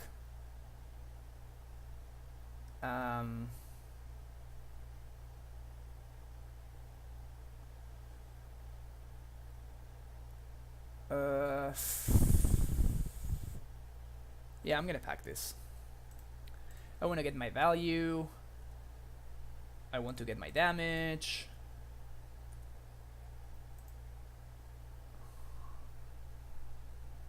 Gonna get my damage in, and I'm gonna get Border's Garrison plus. I'm going to get another blue source. I'm gonna go get another blue source. So that's actually I'm not gonna get Border's Garrison. Never mind. I don't care about the graveyard right now, so I'm not gonna get Bog. So I'm just going to get Simi Growth plus Dolaria. That's gonna be it. The reason I'm doing this is I want to have a way to play around some kind of like land disruption. We do have a pack to pay next turn, okay? So I don't want to, you know, be completely naked to them, like bouncing a blue land or something. By doing this, we're forcing them to, you know, actually have 2 land interaction spells that are not Spreading Seas, because Spreading Seas still allows us to pay. Yep, go. It also there's also some value in always countering the Cryptic command, because it draws them a card, you know. So it's like Cryptic is just such a good card, you know. There's just so much value in Cryptic. Jace. They Jace. Okay, so they're trying to find land plus path, and they did not, so we win. Again, even if they bounce a prime time, we could still pay for a blue pact and attack and play it and attack anyway, so there's that. Control. We want Spell Pierces. We want Braids. The reason we want Braids is because of Damping Sphere, not because of anything else really. We definitely want Trackers, we definitely want Hornet Queen, we definitely want Rurik. Explosives are fine, I always like to keep the 1 off. And I side out Amulets. No, this is not how I side against Control anymore. No. I used to side out Amulets, now I don't really do that anymore. I side out 1 Pact, 1 or 2 Explorers, and I side 1 or 2 Azusa's.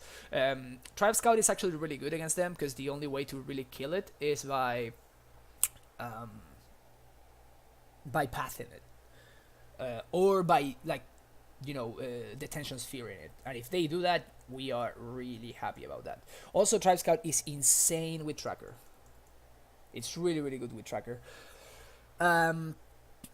So my opponent's for sure bringing in some amount of artifact hate. That's why I want to trim on some of the amulets. And Steerings, it gets a little bit worse whenever you trim on amulets. And what's the land that I'm taking out here? I think it's gonna be a Grove. Oh no, Radiant Fountain. And this is it. Baloth are just, they are a bad threat. I know that you want to be threat dense, but you want your threats to be impactful. Like, I'd rather have Ramp, you know, and some amount of Tribe Scouts rather than Baloth. Again, the way that we lose this match is more often than not a matter of whether we are able to punish them when they tap out for some kind of threat. If they tap out for a Jace or a Teferi, and then, you know, they get to untap with it and they start going nuts, and that's bad for us. Now that I think of it, I should have only brought in just the 1 Braid, because I'm dumb though. So I didn't. This is a bad keep. Bad keep nonetheless. I guess we can deal with their Damping Spheres. These draws are awful. I guess I'll get the Simic Growth. Simic Growth is the most amount of mana. I could also get the Amulet, but I really need lands right now. I don't even make it to 6. So the way it is, I'm going to say that we are pretty disadvantaged this game. I'm going to play a Field of Ruin by playing Stronghold instead of a bounce land. It's kind of like a bait. If they want to like kill my Stronghold, that's fine. You know, it's a really good land in the matchup, but it's better than them, you know, taking us off mana. So the way things are looking, we are not going to be able to punish their Jace when they tap out for Jace. So we are in a really rough spot right here. Play my land and pass a turn. We're looking terrible. This would be better as a Lightning Bolt. Ugh. This is bad. If they tap out for Jace here, we're in really big trouble. They do not. Okay. And that draw is awful. Okay, so I'm going to risk getting double time walked here. You see, this is the way we lose this matchup. We are going to get double time what here because I definitely do not want to expose my cavern. So the price of that is to do this. And doing this, if they like EOT bounce our stupid semi-growth chamber, we are in a really, really bad spot. Don't cryptic me, bro. Don't cryptic me, bro. Don't cryptic me, bro. Alright. Called it. And now they tap out for Jace, and now we are pretty screwed. So basically everything that I said that, you know, we wanted to avoid is exactly what happened. So we are pretty fucked here.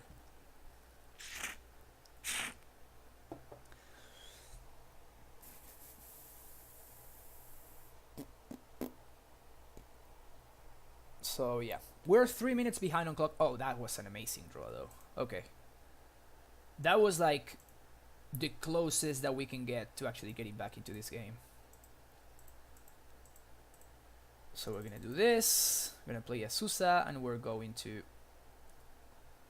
bounce Cavern and play Gruul Turf and bounce the other one. Yeah, I am not going to, you know, whatever they do, I'm not going to pact nothing. So I'm gonna say pact for next turn. Okay, so that was somewhat of a punishment for them tapping out for Jace. They still get to untap with Jace, and now they start brainstorming every turn, and now we are in a really tough spot. But we have a chance. We have a chance. It was looking bad earlier. Now it's looking actually beatable to some extent. They do tap out for the fairy. Okay.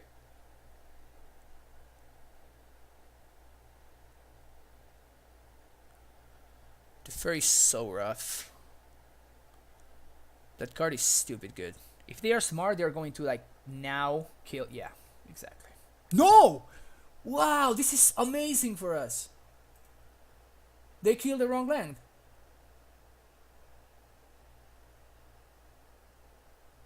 They're pathing the Azusa. Oh, I guess now their play makes sense. Okay, I'm not going to back this. Them using a path and Azusa though, it's actually pretty good for us. I mean, we're gonna Azusa haste kill Jace. That's something we can do.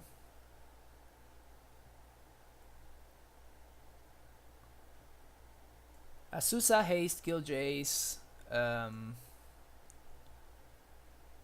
2, 3, 4, 5, 6. Do I want to do that though?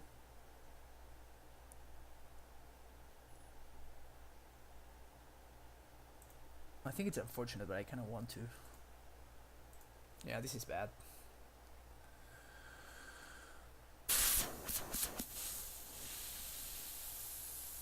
No! I'm stupid. Okay. I am super stupid. I wanted to keep... Ugh, that's so bad. I even did this like after the land drop. This was bad in every possible sense. That was awful.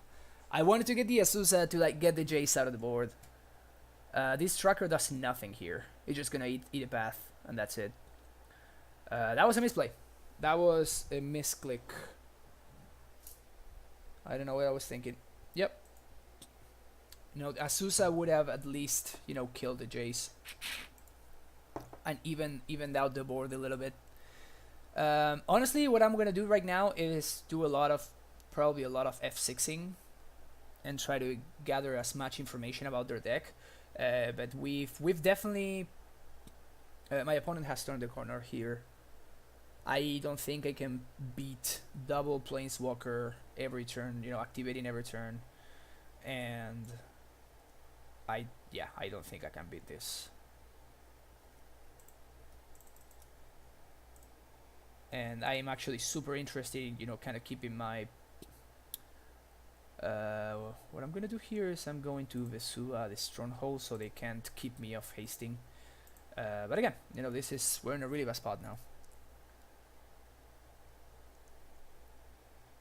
Really, really bad spot.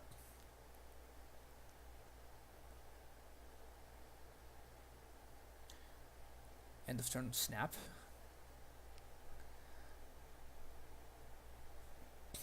Snap cryptic. There's very little value in this. Okay, turn off, turn off, turn off. Ah, they bounced my land. My opponent's been super aggro with the bounce their wrong lands. They really want to bounce my Karus instead of just, you know, bouncing the land that matters. Yeah, my opponent has like 9 cards in hand. They have 2 active walkers. The fairy's ulting next turn. We're really dead here. I'm trying to like get the max amount of info that I can, and you know, kind of make up some clock time. They did bottom what I was drawing though, so there's that. I guess some amount of value. They go to discard. What do they discard? Mana leak. Yeah, mana leak is not great on this board. 1, 2, 3. I mean, I guess. Giant. Giant.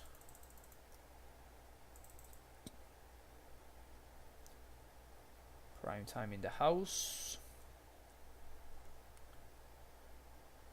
Yeah, they're going to like snap past this, then they're going to do something else. This is real bad for us. We're not winning this game. So I'm going to try to play quickly. I'm going to try to play quickly and try to get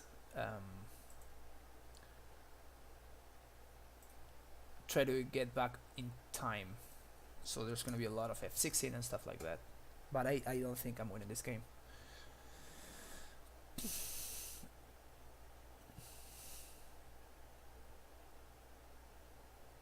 Yeah, they have the fairy ult.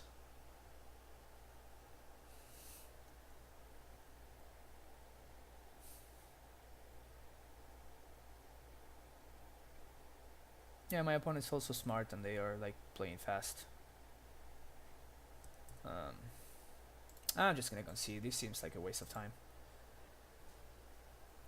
If I weren't streaming, I would probably just like, you know, make up some clock time, but this is just like, it's just bad entertainment. So I will take out one of the braids. I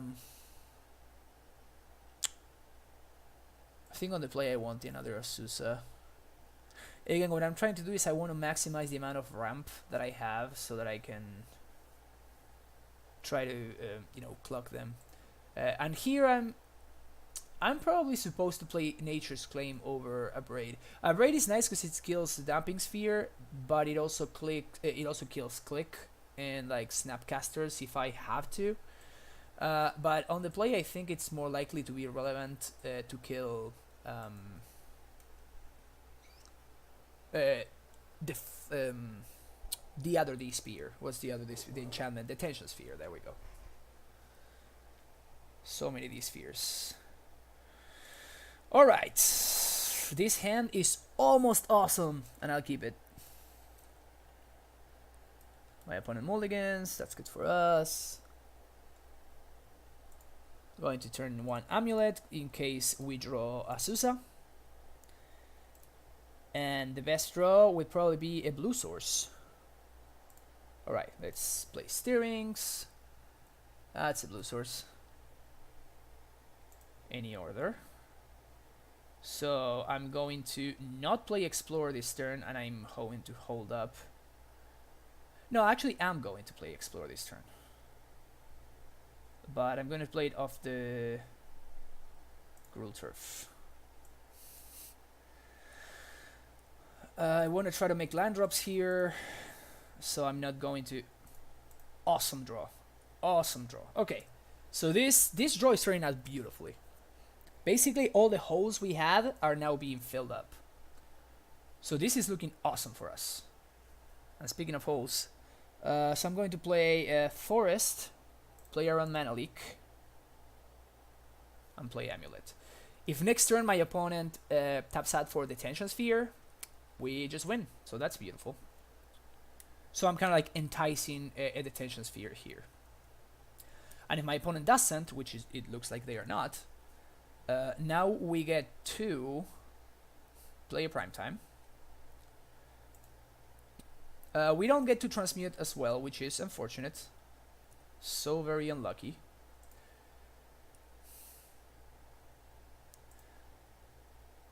But we do get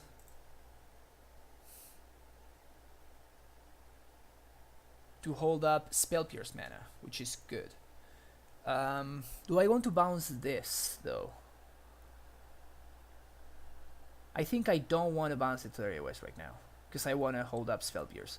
So I'm going to just float an extra green, and I'm going to bounce the Forest. You know, just might as well, more than anything. So I'm going to do this. Play Primeval Titan. What you got? Nothing. Okay. Yes. So I have 1, 2. So I can go get double bounce land. I can go get double bounce land, so double Simic Growth Chamber. And what I can do is I can actually go transmute for another Primetime and cast the Primetime, while still holding up Spell Pierce. Do I want to do this? I think I just want to go get the Haste land and see what my opponent does.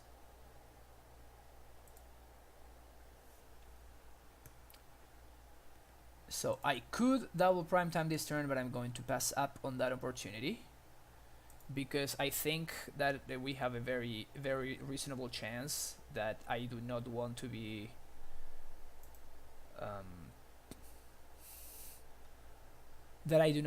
paying for Blue Pact and Green Pact next turn. But maybe that is actually the correct play. What that does though is, you know what, I think it was probably correct to do the other play. I think it might actually have been correct to do the other play, and this might be just like too greedy, because double path kind of gets me here. Alright, what do you got? Oh, also we can't even double strike here, because we just drew the Vesua. Yeah, so this was a punt. So this was just a mistake. We should have taken the chance to just, you know, do our thing and just go and transmute for the other guy. But I think this is... So I can go get Gemstone Mine plus... Nope, that doesn't give me enough mana to... Yeah, so I think I just screwed this up. I think I just messed this up, because I can't even bounce to Larry West next turn. Yeah, I just messed this up. I'm going to let this resolve. The good thing is my opponent cannot punish me, because I have this Spell Pierce. So I can take my sweet time, and you know, if they... Yes, so I see what you're saying. I saw that play, but what that does is it forces me to pay for blue, and I cannot actually attack for lethal this turn. So I think I'd rather just hold up Spell Pierce here, see what my opponent does, and transmute next turn. But again, you know, I can't transmute and haste next turn anyway. So yeah, this all turned out horribly for me. I think I misplayed this very heavily. I should have double Titan last turn. That was definitely a mistake on my part. I should have 100% double Titan. So I'm going to Vesuva, copy Simic Growth.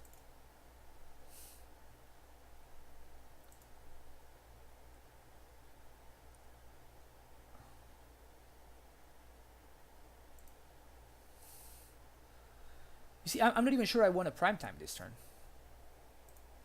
because I cannot haste him.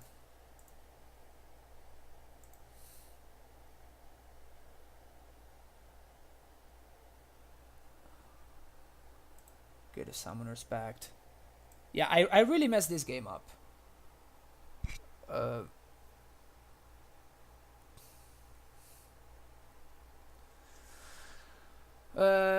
I mean, I don't even know if... Honestly, I have both of the decks that you're talking about, and I have way better results with Amulet than with any of those. I think that for whatever reason, whenever I play Magic, I just get way better results with the deck that I enjoy playing the most, which is Amulet. So I don't think that, yes, better decks are of course tied to better results, right? If you have a better deck, you will probably get better results.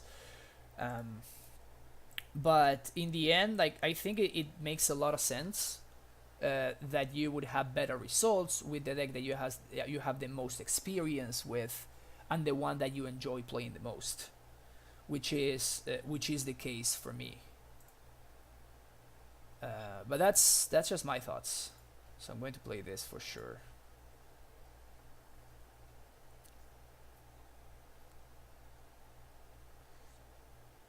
Yay!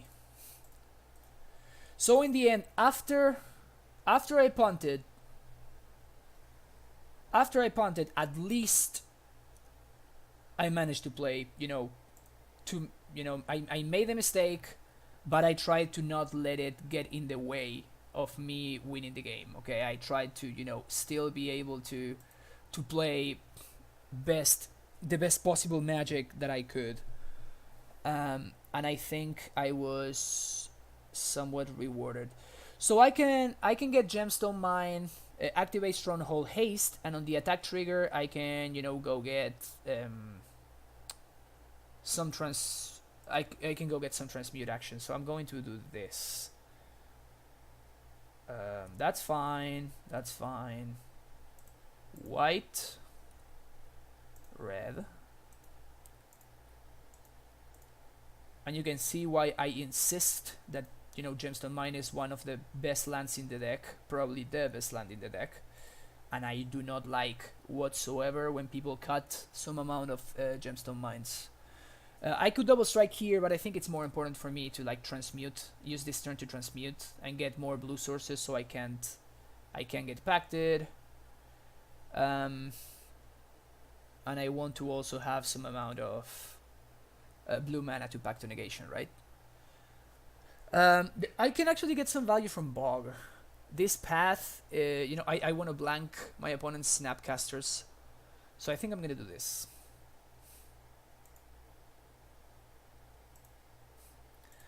Going to Bog them, and I do not get to get, I don't want to get fielded, so I'm going to bounce to Lyria West. So I swing for 8.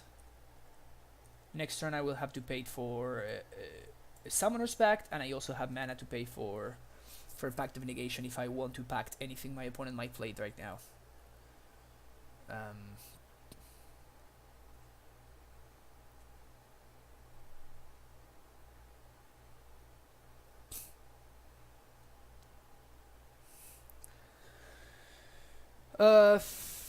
I mean, I do understand what you're saying, Nus, but yeah, I mean, it's just the way it is, you're going to be having every deck in Modern, literally every single deck in Modern has some bad matchups that you just cannot win.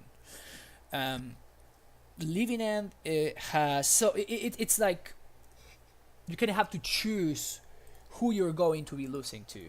That's kind of like the thing, and that's what metagaming in Modern kind of is about. And by the way, this was an amazing draw, because that basically guarantees that even if my opponent kills this next turn, I can transmute for Cavern of Souls and just probably have enough mana to play like a Ballista on 11 to kill my opponent. I imagine my opponent has a Cryptic here and wants to tap, but we're going to pact that you tap out. Yeah. And this is actually lethal. I'm going to get double strike land, and this is a way faster way of killing them.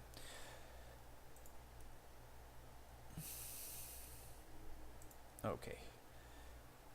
So let me finish this, and I'm going to finish my thought that I had a minute ago. Yeah, my opponent sees they're right on the wall, and they concede. Okay, so yes, News. It's one of those things that you can have to choose who you're gonna be losing to. Even the best decks have some very bad matchups. Like Tron is a really powerful deck, probably one of the tier 1 decks right now, and it just loses super hard to KCI. KCI is probably the best deck in the format. Still, it loses pretty hard to Grixis Death Shadow and stuff like that. Counters plus a quick clock. It usually gives KCI a ton of trouble. So it's one of those things that you have to kind of like think of, okay, which one is the deck that I expect to be at the top tables, and trying to find a deck that is going to give you the best chance to win if you want to win at the top tables. But if you want to make like deep runs, you probably have to actually aim for the decks that you're gonna see on the early stages of a GP and stuff, especially if you don't have buys. So you need to have decks that have a pretty positive matchup against stuff like Burn, Sue, Boggles, all those kind of decks that are the most popular at GP's humans right now. So that's kind of the thing. So overrated. So my wins were against Merfolk, a super weird Merfolk list. That it was pretty interesting, like a ton of 1-drops. I was surprised by that. We lost against Grixis Shadow. Game 1 we saw no prime times, and game 2 we lost to a punt of me that I could have played. I could have had enough mana to double strike a Baloth in order to trade with a Death Shadow instead of chump block it.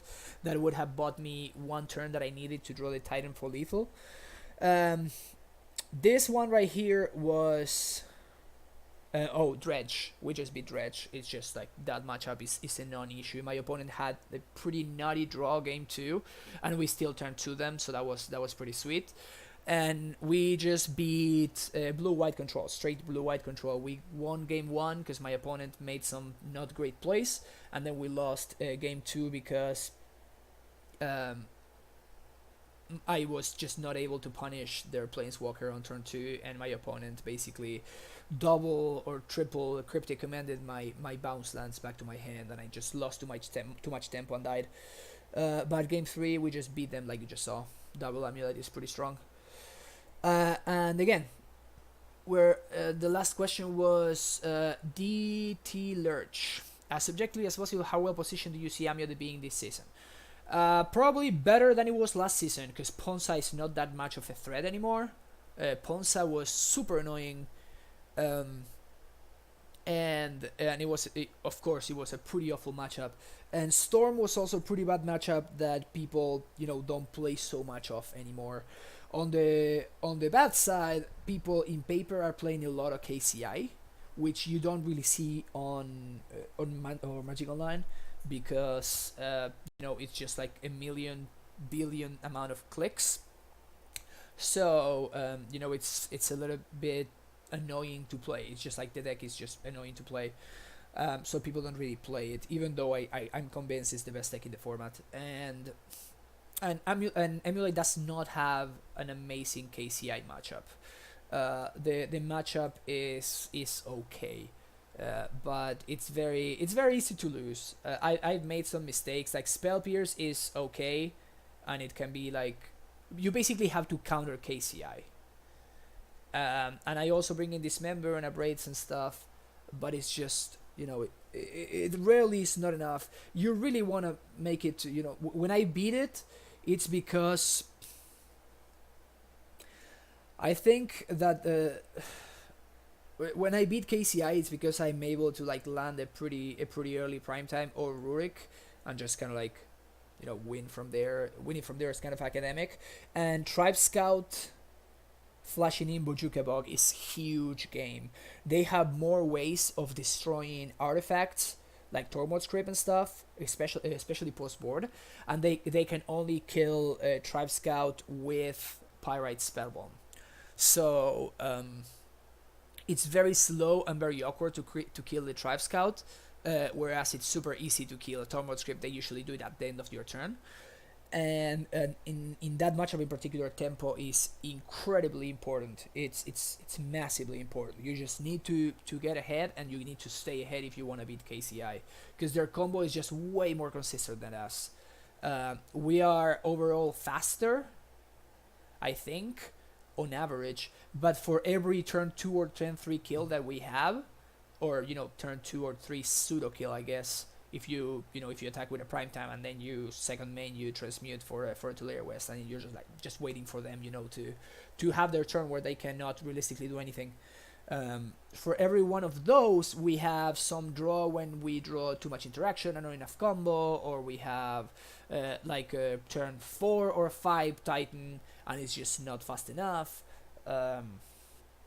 But yes, also our lands are not really useful in that matchup. Like all of our value lands, like Cavern, Ghost Quarter does something, I guess. Kalni, Radiant Fountain, they do nothing. So a lot of hands that would be keepable in a normal matchup, like against Jund or Control. You can keep hand based on Cavern of Souls, or you can based on Bojuka Bog and stuff like that, and you can't really do that against. KCI. I've read the Amulet Titan, and it said it's a deck that needs a lot of practice and punishes bad plays. Yes. It's probably the most punishing deck in Modern. It's very hard. It's very hard. I sometimes miss like lines, and I've been playing the deck for over 3 years. And for like the past 2 years, it's been like exclusively the only deck I play. At least competitively, I have like a ton of decks that I could play, and it's just like I keep playing them, and then I just play a league with Amulet, and I do way better than I do with any of these decks. There's just something about the deck that I really, really enjoy, and that it makes it so I play better when I'm playing this deck. But still, after 3+ years playing the deck, I still make stupid mistakes, like we saw on my second match. I mean, I don't know if it's like stupid mistakes. I still make like suboptimal plays that would probably be better if there was a better line that I didn't take, and it might have costed me like the game or the match or something like that. If you didn't take the Senior Explosives, what would you substitute it with? Contestación en español. Ok, entonces, mira, los explosivos, la verdad, son probablemente la mejor carta para tutorear, la mejor carta para buscar en todo el mazo, ¿ok? Hay muchos mazos contra los que Explosives es muy bueno. Merfolk, Humans, Death Shadow, Jund es muy bueno contra Jund.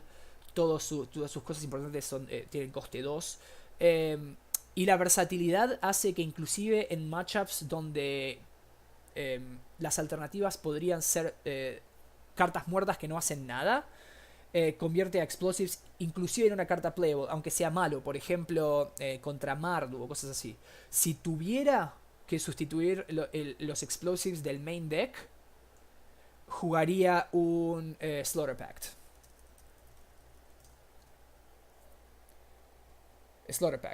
Yo creo que lo más importante que tenés que hacer con los explosivos es matar Meddling Mage.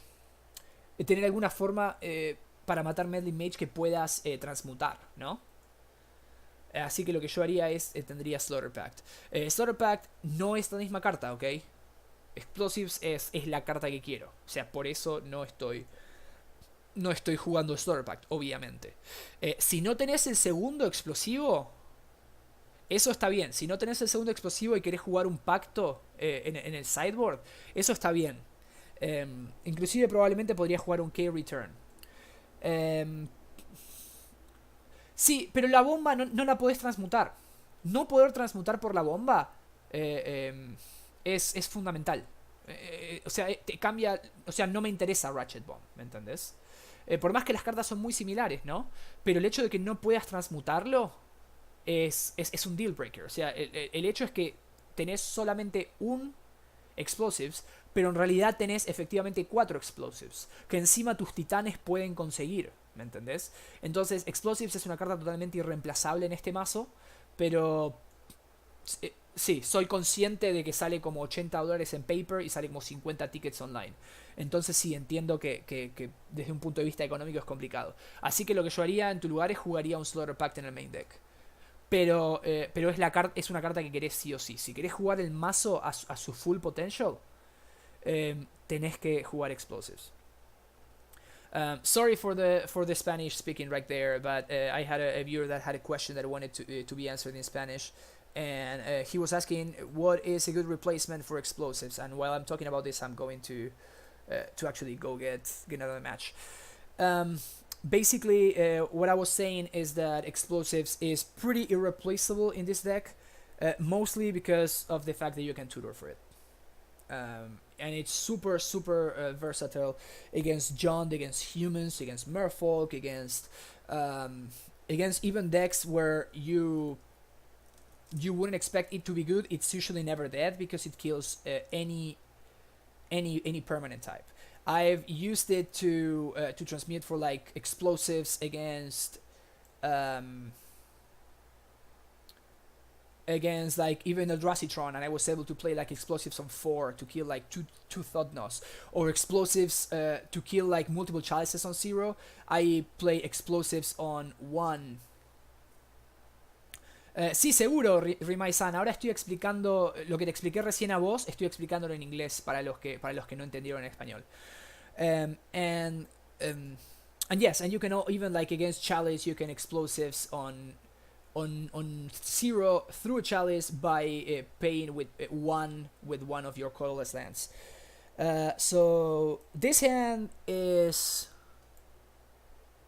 a bad keep. Again, we're going to, if we draw a prime time, we're gonna win. If we don't draw a prime time, we are probably gonna lose. But I think we have like good mana, and we're like, Etolaria West represents blue mana, and we have a second blue mana here to transmute for a prime time. So this is actually, better than a bad 6. So I'm going to keep it, even though it's a little bit on the greedy side, or the bad side, like the straight bad side.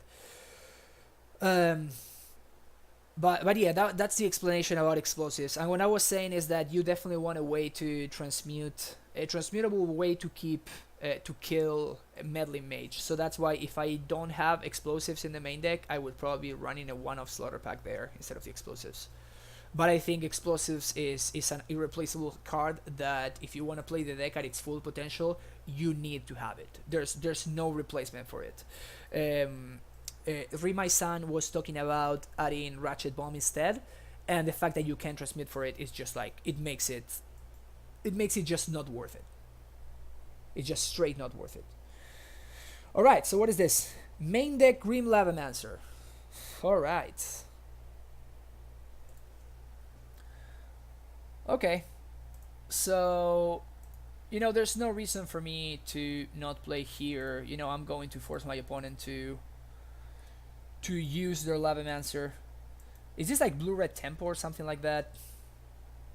This is the kind of decks that whenever I play, I'm pretty afraid of Blood Moon. But we'll see what happens here. My opponent opts, so that means that they have Lavamancer mana already. I mean, we are just in the usual spot. We lost the second game 1 of the second match, and actually the game 2 of the second match as well. We lost them because we kept a hand like this that has a bunch of ramp, and we just never saw a prime time. We're giving us outs. Whenever I keep a hand like this, I want to give myself outs to have 11 possible draw steps. What that means is that requires me... No, I don't want to do that. That requires me to have some blue source, okay? That requires me to have a blue source when I keep a hand like this. Because that means if I draw Tolaria West, that's actually... Ooh, that's a good draw. So I'm going to make the most... get the most mana out of my Ballista, so I'm going to do this. I should have played the other. I should have played the Garrison. So I'm going to add 6 mana. I'm going to bounce. I'm actually going to bounce the Gemstone here. And I'm going to play Ballista on 3. Kill their Lava Man. I'm killing the Lava Man main deck because I think my opponent might be playing some kind of Wizards deck that has like the Wizard Lightning Bolt. Okay, so I don't want to enable my opponent to pay 1 mana for their 3 mana spell. That's why I'm killing the Lavamancer before they untap. Okay, my opponent's just passing the turn. Sweet, this is good. This is good for us. My opponent is representing Remand pretty harshly. 1, 2, 3, 4, 5. So I'm going to play the mine. And here, 1, 2, 3, 4, 5, 6. Now I have 6 mana.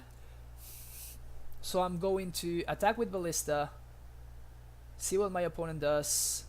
And I'm not going to attack with the Tribe Scout.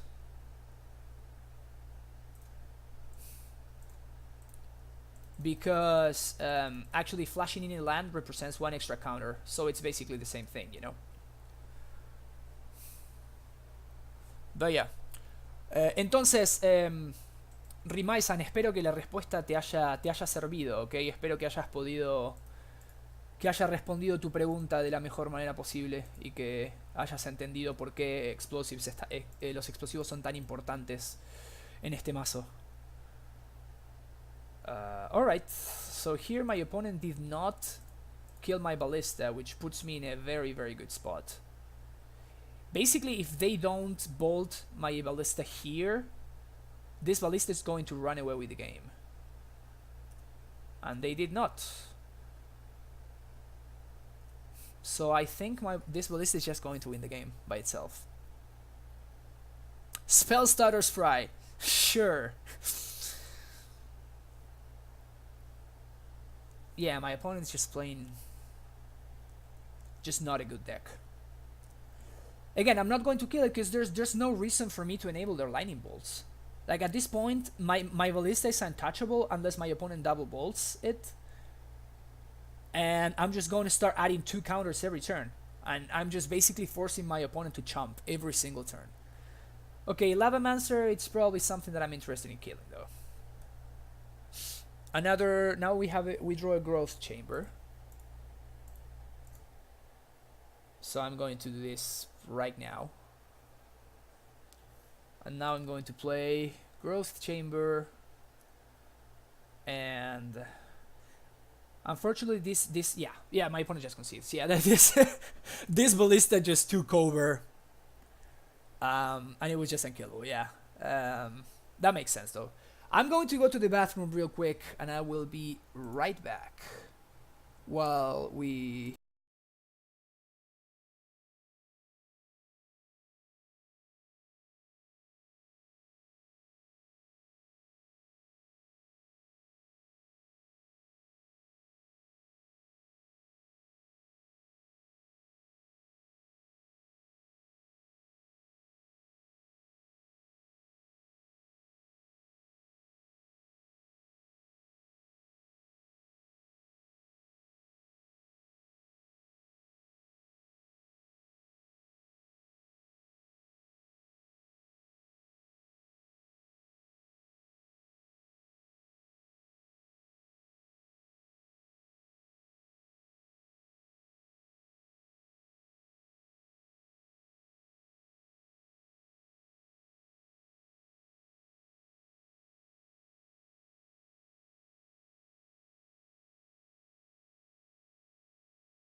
Okay, real quick. Cards I want: Fire Spout, Cosmic Returns, Upgrades, and Dismembers. I am pretty sure my opponent has some kind of Blood Moons.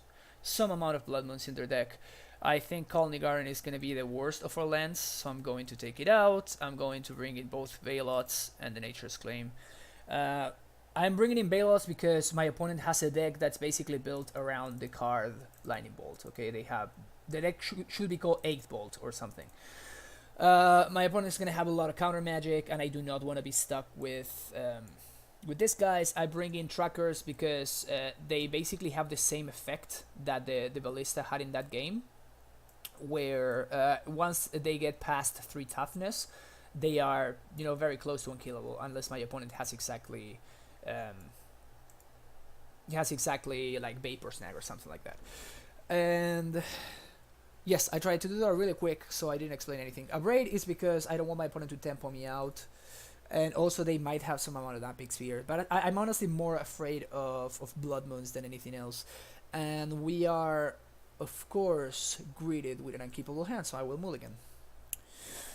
Now this is very interesting now.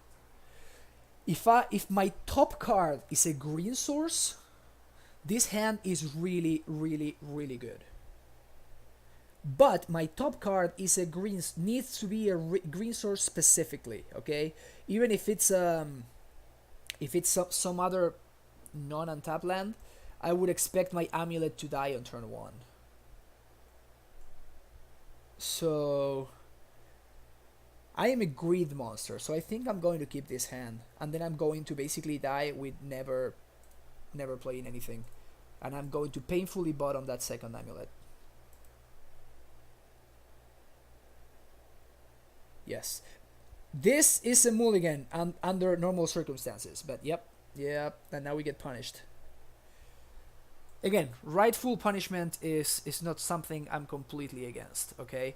If I'm greedy like I just was, and I like get punished like this with my opponent flipping Delver on their first try, then it's fine. That's just justice being brought to the world. And I'm going to concede here. No, I'm going to make my opponent show me that they have a...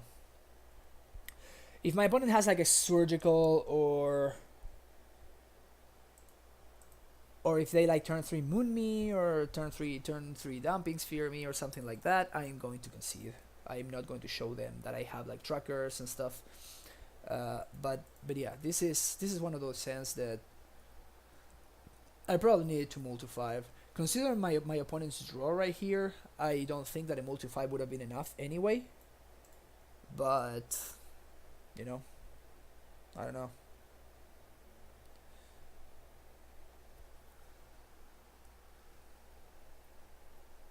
V-click. I think this is a concession V-click.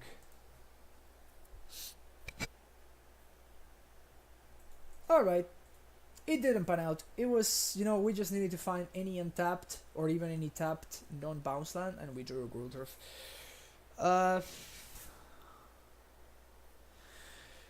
Yeah, I know that this is I'm playing against a horrible deck, but the only issue that the horrible deck has is that it potentially has Blood Moon, and that card can just beat me by itself. You don't need to be playing a good deck with Blood Moon in order to beat Amulet. You just need to be playing Blood Moon.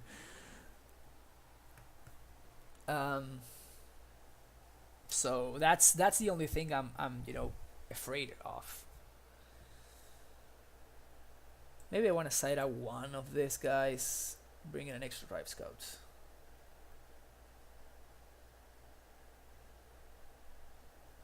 Yeah, that seems better. I like that better. But you can potentially even side out a Prime Time. Alright, and now again we have an unkeepable hand. Wow, this has been a rough last game.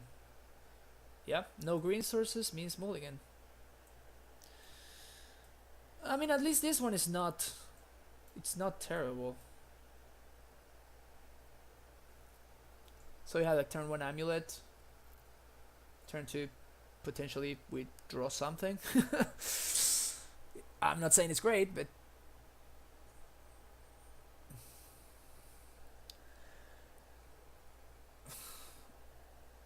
I mean, now this is a card I'm going to keep. I'm not happy about keeping that, but you know, it gives me an auto boon. Uh, Honestly, it's just like if you're going to like curse and you know uh, and get upset at an opponent because they blood moon you, it's like you're playing the wrong deck, dude. This deck loses to blood moon. It loses to blood moon. It's just the deck. Okay, just like you have decks that lose to Eidolon, you have decks that lose to like a quick clock. You have there are just some decks that lose to some other stuff. And if you're going to get upset because you lose to Blood Moon while playing like a freaking amulet, it's like you're just playing the wrong deck, dude. You just cannot get upset if people you know if people moon you. It's just what the deck dies to, okay? And this is really rough. I suspect my opponent has Spell Starter Sprite, and if they do, then playing Amulet is, of course, awful. So what I'm going to do is not play the second Amulet, and I'm going to use this turn to transmute. So I'm going to do this. And note that I'm doing it like this, okay? I am not playing the Tularia West and then bouncing it, because I want to actually have the bounce land in my hand. I do not have enough lands to enable to make it up to 6 mana to like have a Primeval Titan. So I kind of have to, you know, get lucky and hope that both my amulets and my Sakura are not interacted with. I could have also just transmuted for what's his name, Ballista there, but I think doing it for Summoner's Pact is better. We'll see what my opponent does. EOT. They abrade my amulet. That's fine. We have another amulet. Delver, of course, does not flip, because Delvers don't flip in Modern. Grim Blavamancer. Okay, that's annoying. That kills my... Okay, so I think I'm going to have to play into Sprite here, because, I mean, my Summoner's Pact plays into Sprite anyway, so I'm just going to do it. And my opponent's going to be really happy that they managed to like counter my amulet with their Spell Starter Sprite. Yep, they just snap it off. On the plus side, we did draw a Vesuva, which is quite great for us.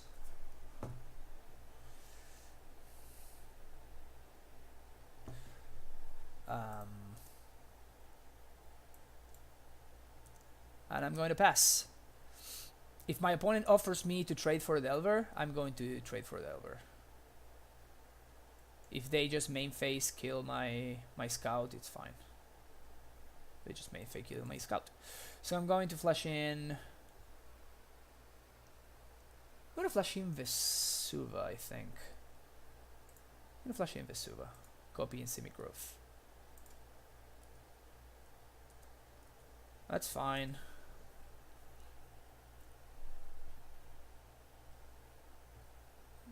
And I'm going to... Do I want a Steerings here? It's kind of unfortunate that we have not found like a single removal spell, huh? Okay, but Bog. That's whatever. I'm actually going to like eat it up, and I'm just going to play the Rex Sage here. I don't think we can keep like, you know, holding it up. I just want a blocker.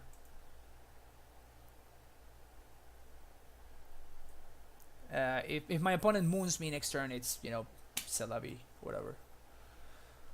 It's really unfortunate, but you know, I really need to like get something going here, get some chump blockers to not die to beatdowns. My opponent shows me a remand. Ugh.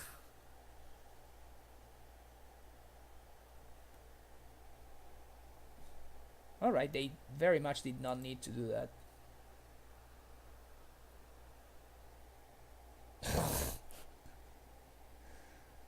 Ah!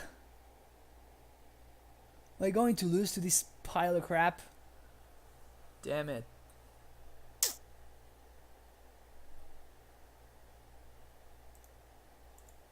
So I'm gonna take 3, 4. Gonna down to 8. Crap. I'm in a really bad spot here. And I drew a carry turn that I cannot cast. That's so unlucky. At this point, it would be kind of good if my opponent actually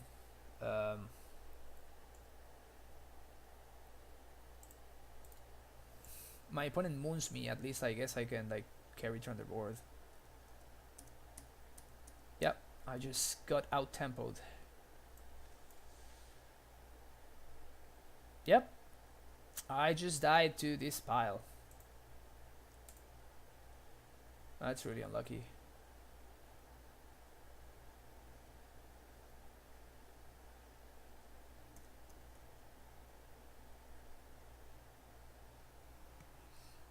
I mean, the only card that I can cast and like recast is Tracker. This is it's a pretty awful way to go. But I kind of deserve it. I should have probably moved to 5 last game. Yep, I'm dead. Anyway, I gave my opponent the GGs and just die miserably. I lose it. We took the yard. Anyway, that's really unlucky. But it's fine. You know, my opponent played well. We drew very awkwardly. And were punished rightfully for misplace and greedy place. So the Reclamation Sage for the main is for decks with Blood Moon on the side. Yes, Remai-san, that's exactly what the Rec Sage is for. Sometimes I like it in the main deck because it also kills some random things, like it kills Eidolon of the Great Rebel, it kills Damping Sphere, it kills, on the main deck, it kills Ensnaring Bridge, it kills, what else? It kills Chalice, it kills a ton of things. I am sorry, I am going to use my phone for a minute because my wife just sent me a message.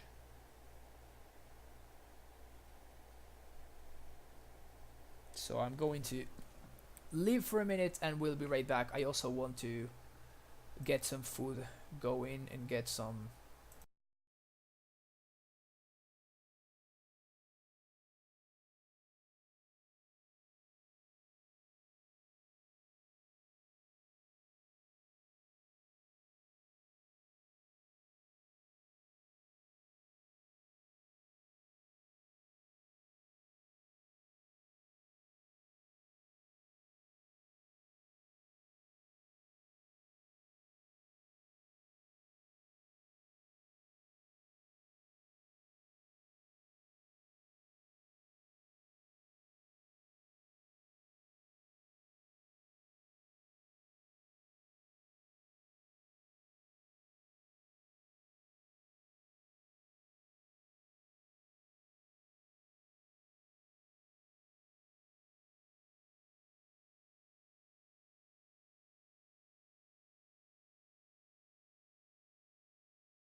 Okay, sorry about that. We're back.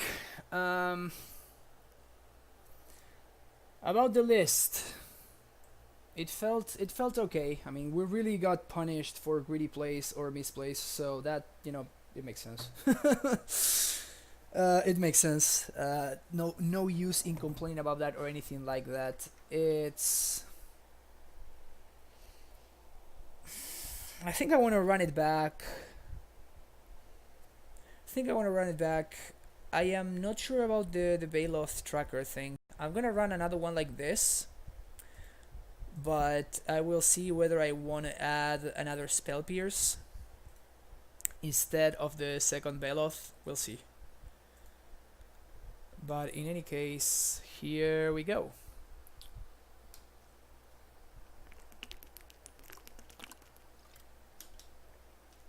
Alright. We got paired pretty fast, which is good. Going to say that we finished last league 3-2. No idea what my opponent is on. They kept 7. This hand is really slow. On the draw, I don't think I can keep this. Get a mulligan. This hand is bad. Oh, I'm gonna keep this one though.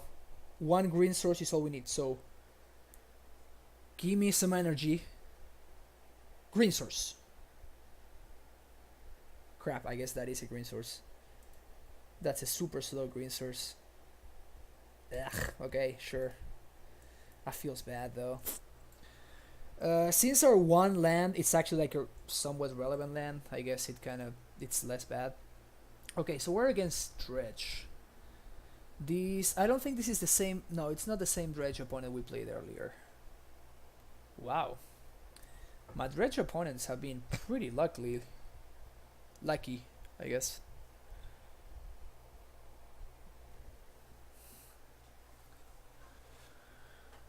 So the Dredge and Imp, I think. Yep. Dredge, Imp, looting. They're gonna Dredge. Double Imp. They're gonna discard 2 Imps. Okay, this Dredge was less bad, much less bad for us than the previous one. Gonna pop up the graveyard just a little bit. Okay, so they still have 1 Imp in hand. No Ghasts is good for me though. And play this and pass the turn. Hope you don't have anything.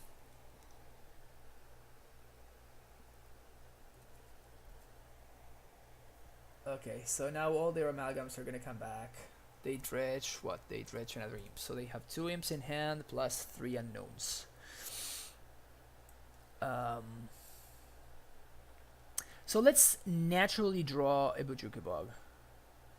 That would be awesome. Just naturally draw a bog. No big deal.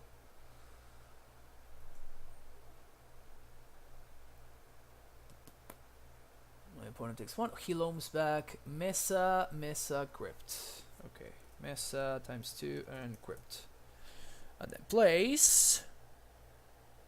And I'm gonna play land.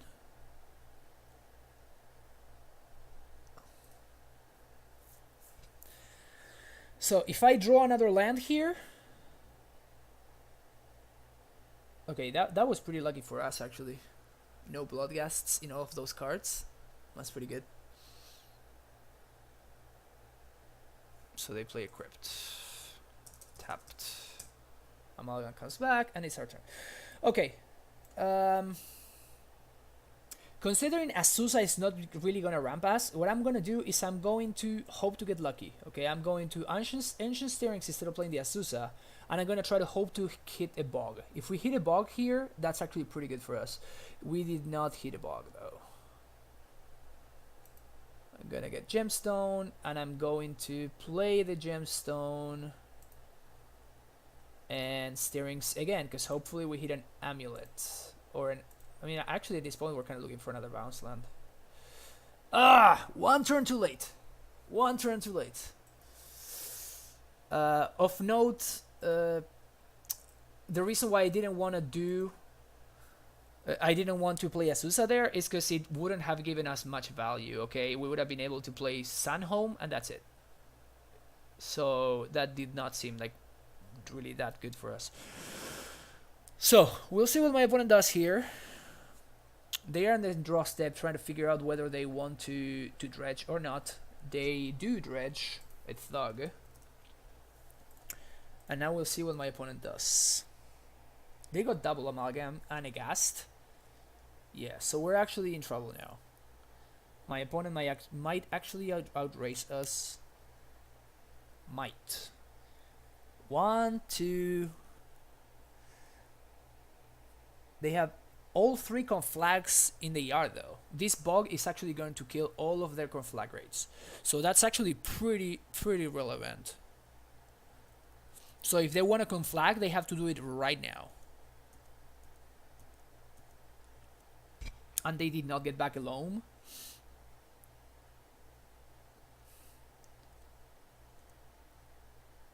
So this is actually an interesting turn for my opponent. I feel like they have to put those price amalgams in play. But I'm going to get like older dredgers, I'm going to get their lootings. And I'm also going to gain 2 life, play the Azusa. And then prime time the following turn. I wonder if this prime time might be just too slow though. We kind of really needed to get a little bit lucky there.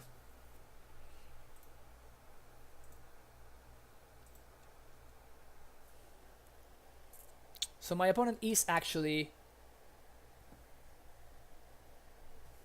Okay, they can flag me for 5. Keeping Arid Mesa in their hand, I think.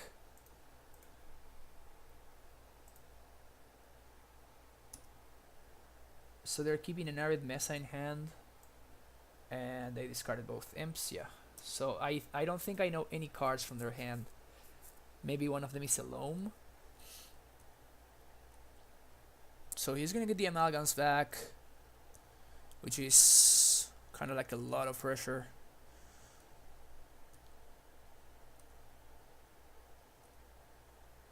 It's a lot of pressure. It's going to play Fountain first, so I get my trigger out of the way. This allows me to play Azusa, and they play like my second land drop without a trigger, and then finally my last land drop is going to have a trigger. What this does is it basically maximizes the amount of value I get from my Azusa. I basically guarantee that that even if my Azusa gets killed by something like a lightning axe or whatever, I still don't die. Okay, so my opponent's gonna swing for 3, 6, 9, 10, 11, 12, 13. So he has exactly lethal. So I am forced to chomp, which is very unfortunate. I am forced to chomp. If I were not forced to chomp, I can actually swing. I could actually be swinging for lethal next turn. So my opponent Dark Blast. Okay, so they just want to get like a dredge. Oh no, this is actually lethal. They just kill my Azusa and I just die. Wow. Exactly lethal. Well, my opponent played this one really well. Nice. Well played, GG's. My opponent played this match like perfectly. They had their outs, and they got me exactly with the cards they have. That was pretty awesome, actually. It's nice when you play against an opponent that knows what they're doing. Fire Spout and K-Return. And what do I take out? Explosives. Ballista is fine. It just, can get big and it just like stuffs them. And Baloth can gain some life, but I think I'd rather have like my main plan. and try to enact my game plan, my game plan in the best possible way. Damn it. English is hard. Okay. So now we're on the play. Yes, I'm keeping this. This hand is crazy slow, but just Bog is such a powerhouse against them. And these Tolera Wests, I'm gonna play the first one, but the second one,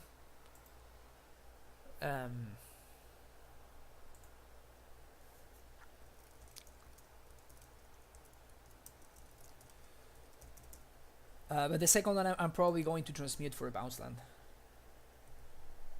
Alright, or I can also transmute for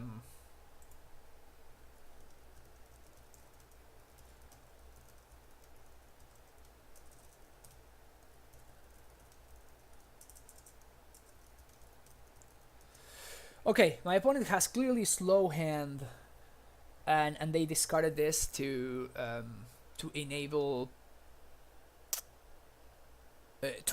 like, you know, killing, basically dealing some damage to me and start dredging. So I'm going to walk him. Again, we kept this hand because of the strength of Bog. Now that I have all of these lands, though, I think what I'm going to do. He has Cathartic Reunion. That's fine. Okay, whatever.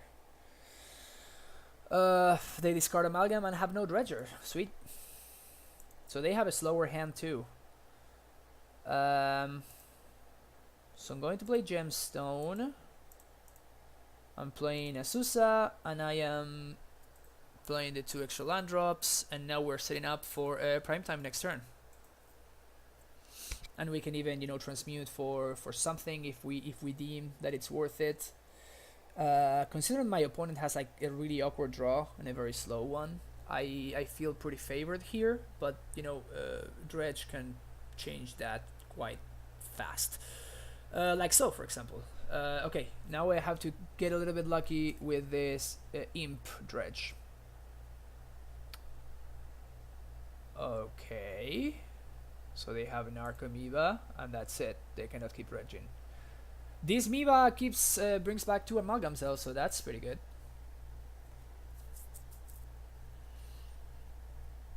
One, two, three, four, 5. Okay. Is one of your last cards a Thoughtseize, opponent? It is. Nope, it is not. Okay, so we're good. Okay, so I think we're in a really good spot, and we're gonna win this one.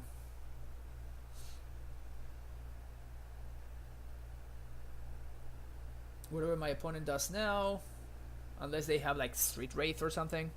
Well, I'm even gonna get one of those amalgams. Ew, value.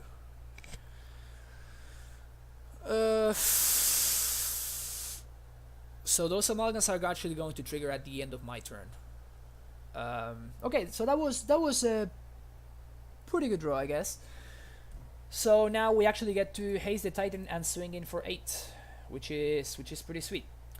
Of course, sequencing, right? So we're gonna do this 1, 2, 3, 4, 5, 6. Yeah, we're perfectly fine. Play Amulet, play Cavern, name Giant. Play Tolera West, it untaps. And from here it's Academic.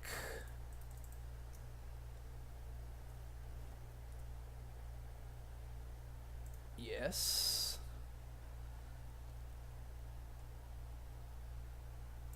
Opponent doesn't concede. Okay. So I guess we're gonna go through it then. So I'm going to haste the prime time.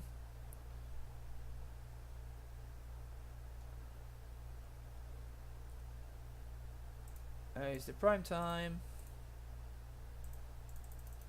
I still have 1 land drop remaining. So I can only attack for 17 this turn, which is not lethal. So what I'm going to do is I'm going to bounce Bog and replay it. And then I'm going to transmute for like, I don't even know. I don't think I need anything. So the attack trigger can just get transmute for Ballista, I guess.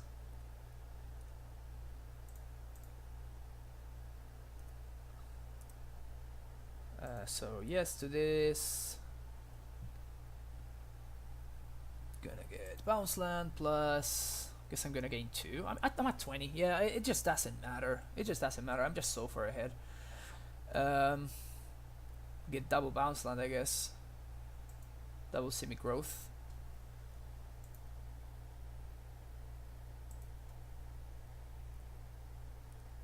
They untap. Get Bog. Get Tolaria West. Swing for a bunch. My opponent takes it.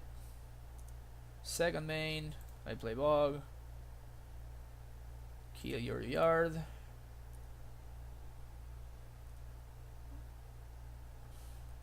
Whoops. What happened? Did my opponent concede? No. So what's going on? There we go. Okay. And transmute for, I don't even know, like Ballista, I guess, just for fun. Just to play Ballista on 1 for value. Now I'll just play Summoner. Get a Summoner's Pact, sure. It's fine. I don't want to show my opponent Tormod Script. That's why I didn't transmute for Tormod Script. There's like a 0% chance that my opponent can win this game. And I don't want them to see that I have Tormod Script in my list.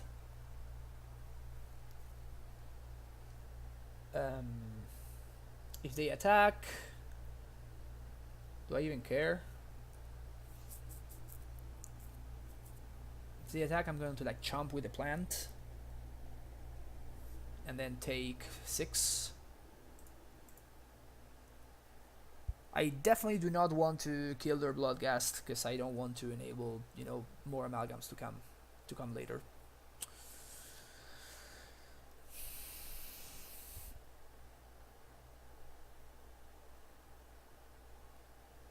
Okay. What do you got?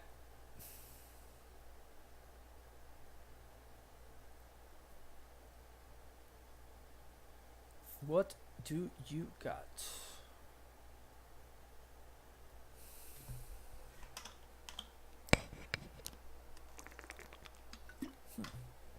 It's 1:30. That's why I'm hungry. So my opponent does nothing.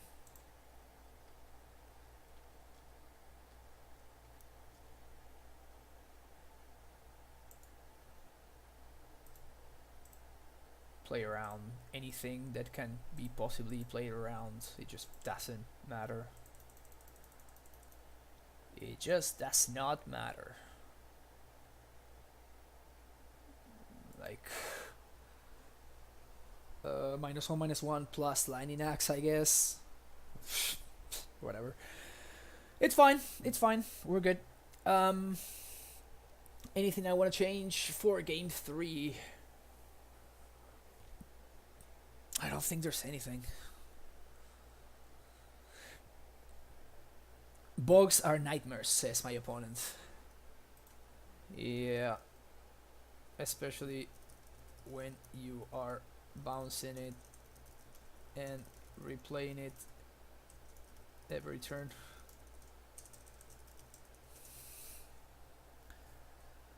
Still, we didn't have any Tribe Scout draw. That's the beauty. That's when Bog really shines. When you get a Tribe Scout draw and you start like instant speed bogging, that feels good. Alright, that's a bit. I don't think I want to change anything. Again, I could probably change like switch Ballista for like one of the Veloths or something like that. Playable hand is unplayable, so we will mulligan. Way better hand. Gonna keep this one. What do I want to see on top? I want to see an Azusa. I want to see Gemstone Mine. No. We got enough sources to do whatever we want. Bog could also be real nice. That means no turn 1 Thoughtseize. That's good for us.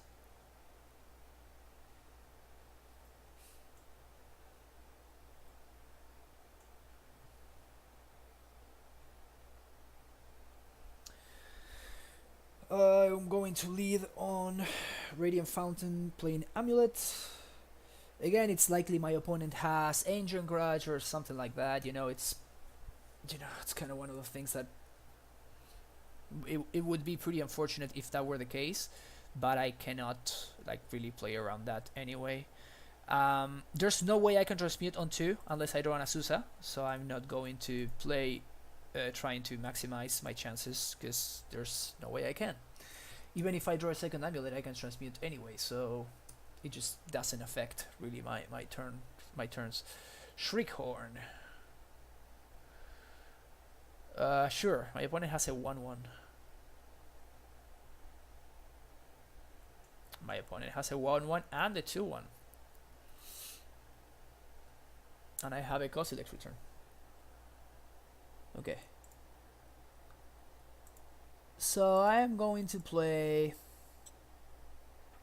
I can play Simic Growth, Bounce Fountain, and next turn I can play Grove and K-Return anyway. I think I want to play Tolaria though. I think I want to play Tolaria, and no, actually I want to play Simic Growth, so I can have the Fountain in hand and get value. Still, this kind of very strongly is going to suggest that next turn, wow, they didn't Shriekhorn on their upkeep. That was a mistake for sure. This is going to very, very openly signal that I have a Kozilek's Return in hand when I have a Grove. When I play the Grove instead of the Radiant Fountain that they know about. But hopefully we draw an Azusa and everything is better.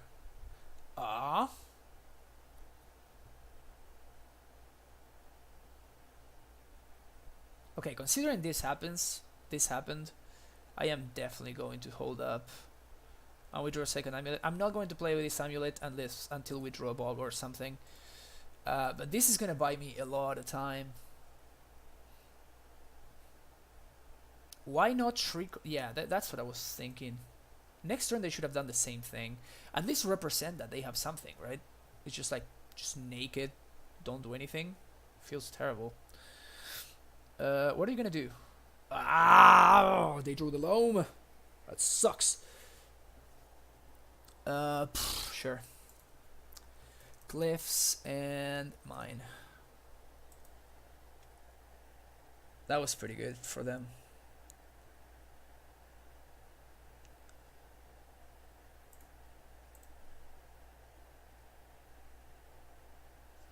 So I'm going to do this. I'm going to take the 5 here, and I'm going to do this EOT. And what I'm going to do is, on my turn, I'm going to play Amulet.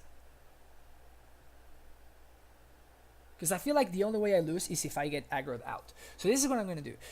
They have Cliffs, Mine, and whatever in hand, okay? So what I'm going to do is, they have no fetches. Not that I know of, at least. Okay. Turn off auto yields. So they play the Mine. So they just have a Cliff and something else.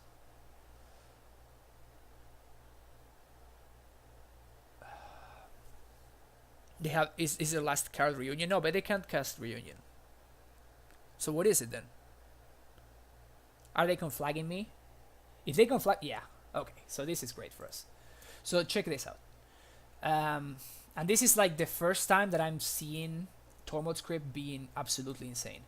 So I'm going to carry turn in end of turn. Clean their board. They even tapped out, so they can't grudge me. This is awesome.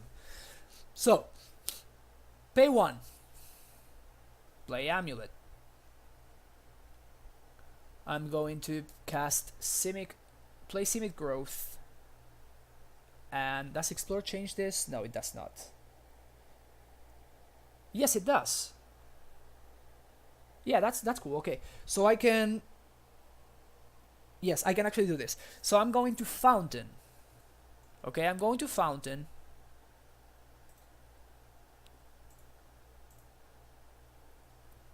Play Explore, leaving blue mana up.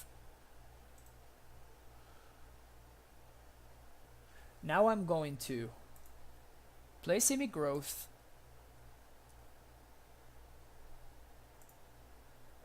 float this, and sure, bounce Radiant Fountain. So this play is going to be, basically is going to buy me close to infinite time. It's going to leave me with no prime times, but it basically leaves my opponent with literally nothing. They just have 4 lands and nothing else. So I think I like this.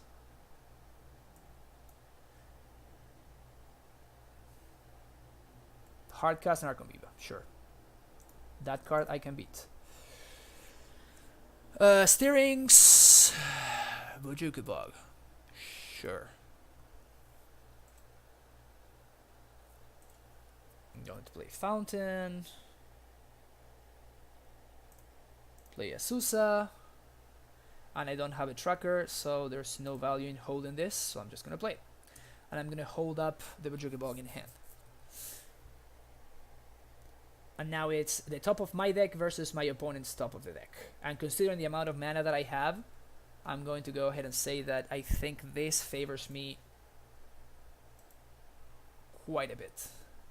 My opponent said I deserve that. That's funny.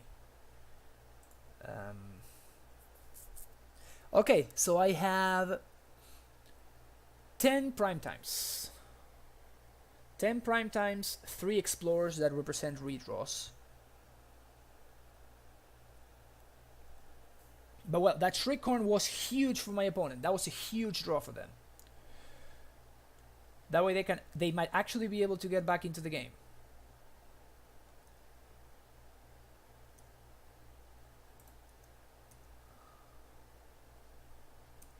They might actually be able to get back now. So here the question is, do I play the Grulturf or not? I think I'm going to hold it, because if I draw a Ballista, having it in hand is way more valuable than having it in play. Why would they do that in the main? Now that is way better for me. Okay, so that happened. So that happened, and yep. Copperline Gorge, Blood Crypt, okay. That Shriekhorn activation was definitely worse than the previous one. Okay. Okay, again, I still think I'm advantaged, but I can lose from here. In fact, if we keep drawing like this, we might actually be in trouble. I think we are still heavily favored.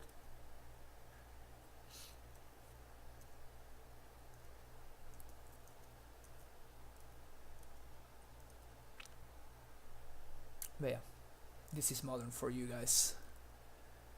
This is modern. Narcomoeba Loam. Okay, that was a really good dredge for my opponent. They doubled their clock, and they found a Loam. So they have Loam in hand now. I assume they are not going to play the Loam, especially because they have another Dredger in play in the yard already. Alright. Primeval Titan, Summoner's Pact, Tolaria West, Ancient Stirrings, I guess. Tolaria West. Ballista, okay, that one's pretty good too. Yep. And we were rewarded for holding up all of this, for holding up this land in hand for all of these turns.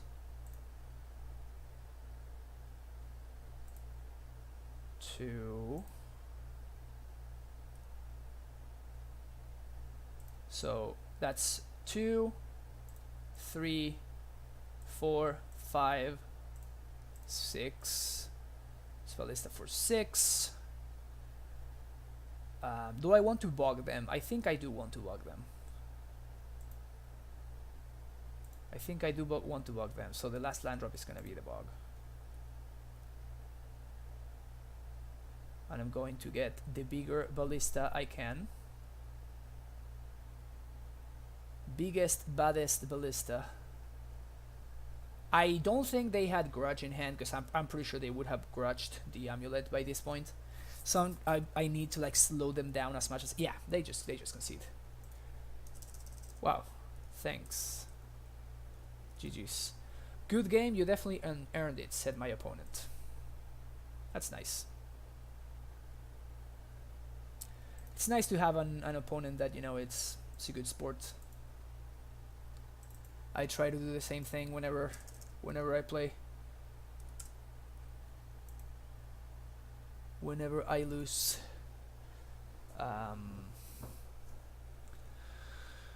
Alright. I think I'll play this match, and then I'll have to make like a short pause, because I'm starting to get really hungry, and I need to put like a pizza in the oven or something. But yeah, we'll see how this one goes. So as you guys can see, like the dredge matchup is actually pretty good. Even like that game 3, you know, it was just like we won that match on deck construction, you know. It's my opponent had like a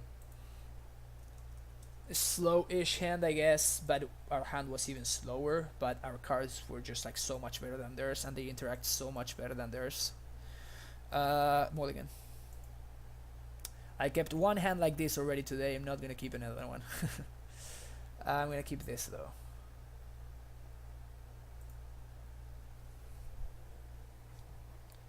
This is super interesting.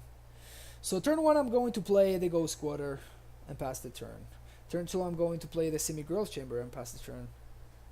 Yeah, I don't think I will have enough time to get value of this steering, so I just need to like draw actual lands.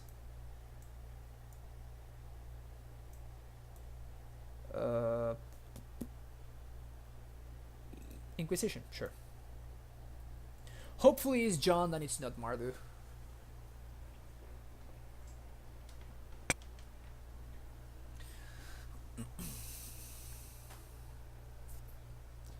But yes, Black Lake Cliffs kind of, you know, it suggests this could be any of those. They kill they take the Azusa, okay. I mean, I'm not doing much else than this, so I'm just doing that. So they don't know about the Radiant Fountain. We'll see what they do. So they are John, cool, sweet. That's a way better matchup than Mardu for us. Is that a Bob? Yeah, okay. These are the tough starts from John. I'm going to explore here. I'll play Fountain, gain a couple of life, and play Teleria West. This draw has been a little bit on the awkward side. Maelstrom Pulse. Okay, so we know they have one answer to Primetime at least. So we have to be mindful of that, mostly with in terms of Summoner's Pacting, right? Because they're gonna kill our Primetime, whatever it is that we do. So they come in for 2, which is fine. They do have the 3rd land. No Liliana, please. No, they just have a Goif. Sweet. And I'm gonna play Amulet. I'm gonna play Ghost Quarter, and I'm gonna play Sakura Triska. Hopefully we are lucky and they are not very familiar with the matchup and they like pulse the amulet or something like that. If they K command us though, that's quite a bit more troublesome. Okay, they get a Twilight Mire. That Bobart is just sad. Yep, and exactly what we wanted to happen happened. So that's awesome. They're also showing us that they have Twilight Mire in hand. If they attack with Bob, I'm snap blocking. Yep, I'm snap blocking here. I don't want them to keep drawing answers and stuff. So what do we have here? I wish I could explosives on 2, but I'm not going to be a greed monster. I'm just going to get the semi-cross chamber. So we can transmute here. Do we want to transmute? I don't even think we want to transmute. Guess we can like transmute for Kalnigard. Nah, I guess Primetime is going to cover that.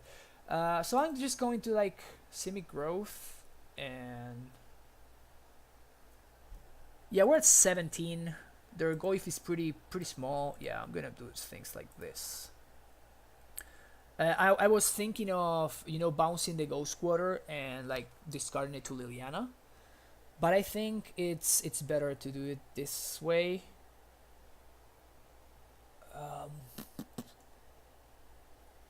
If we untap, as things are standing right now, I think we just win. If my opponent has like Inquisition plus Thoughtseize, then we're in trouble. But even Inquisition plus Liliana doesn't do it. It has to be Inquisition plus Thoughtseize. We know they have a Mire, which they just play there. Pay 4, Blood Rate, no Thoughtseize, no Thoughtseize, no Thoughtseize. Scavenging Ooze is fine. Yep, okay. So at this point, I think we're very, very heavily advantaged here. We're gonna take 7 here, which is fine. We draw another Primetime. It's pretty good. And here I'm going to get Kalni plus Bounce Land. It basically gains us the most life because it allows us to jump twice. So get Boros Garrison, get Colony Garden.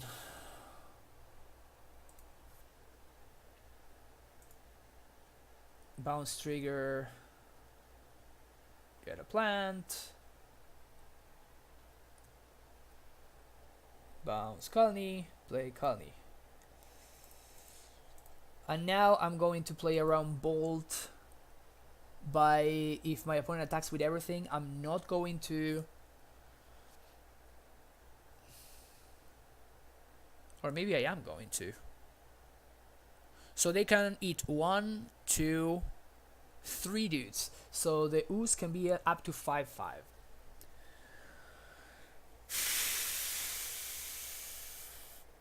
Liliana. Yep, that does nothing. I guess I get plus and I discard a Radiant Fountain.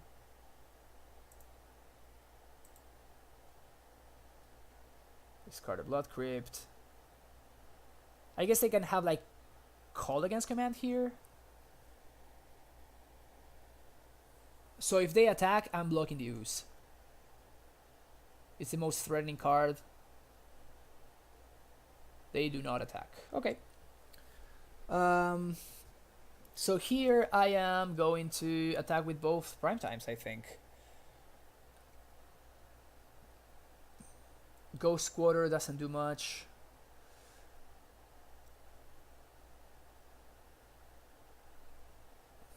So let's think this through. I can 1, 2, 3, 4, 5, 6, and then I have 3 mana remaining. So I cannot really explore. Okay. So I'm going to cast another Primetime. Wait. Can I E on 2? I don't think I can E on 2. No, what I'm going to do is I'm going to attack. Okay, I'm going to cast Primetime here. Cast Primetime. Okay. I'm going to go get Bounce Land plus Stronghold, which will help me attack with both Primetimes. And then Primetime is going to attack. I think they're going to be both at them. I think they're going to be both going at them. Slayer Stronghold. Gruul Turf. Bounce this. Play my land for turn. Haste. And now we'll see how we attack. We're gonna see if they terminate. They do not terminate. Okay, so I am going to attack this at them. Both of them. I'm not going to care about the Liliana. And trigger number 1 is going to get Bojuke Bog. Bojuke Bog plus Simic Growth. And then I'm going to Vesuva Copy Bog and another bounce land. What this will do is it will shrink the Goyf to a 0-1 so they cannot trade with my dude, and it will also force the issue on the Scavenging Ooze. If they want to grow the Ooze, they will have to do it before blocks, and they will have to fetch and do everything without good information.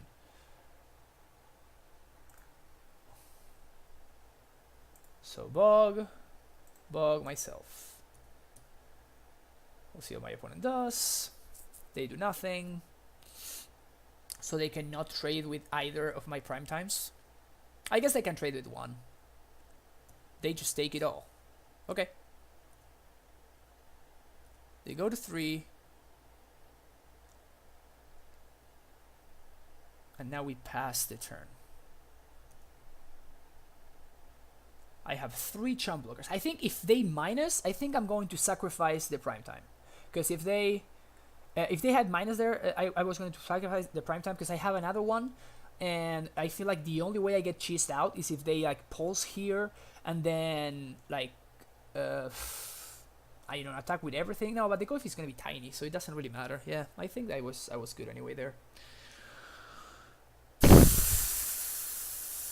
Cool. Okay, so Pact to Negation out, Dismember in, Upgrades in, Tracker in, Bailofts and Hornet Queen in, and Explosives in. Amulets out. As you can see, we just won that match, you know, without needing any amulets. In fact, Amulet was, I guess Amulet was really good because my opponent was like stupid enough to, I don't want to say stupid, they inexperienced in the matchup enough to like waste a Maelstrom Pulse killing Amulet.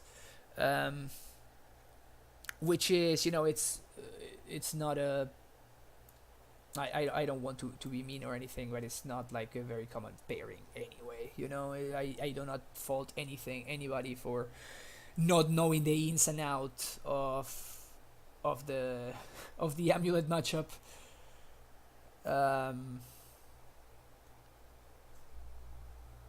So I want my prime times, I want my pacts, I want my lands. I can probably side one of the lands. I don't like siding out lands usually in this kind of matchup, mostly because when you are siding out amulets, you really want to make sure you hit your land drops, and my opponent is going to be packing like some amount of Fulminator mages, so I definitely want to be able to, you know, play around those to the best of my abilities. I think I'm going to do this. And I'm going to give the A-OK, and I'm going to the bathroom real quick. I'll be right back.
Alright, we are back, and we are playing against the Thoughtseize deck, so this is a keep. My opponent mulliganed. Mulligan to 5. Yeesh. Alright. Turn 1 Inquisition. You got it.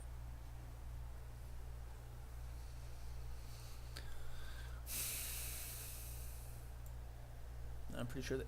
Wow, they did not take the Azusa. I mean, that suggests to me that they have another kind of discard spell. Or maybe that they are just banking in the fact that I'm not going to draw a prime time or something.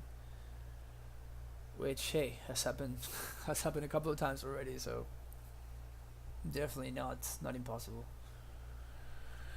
Also, we are like one any land short of casting in prime time anyway. So what can we do here? We can actually Azusa here.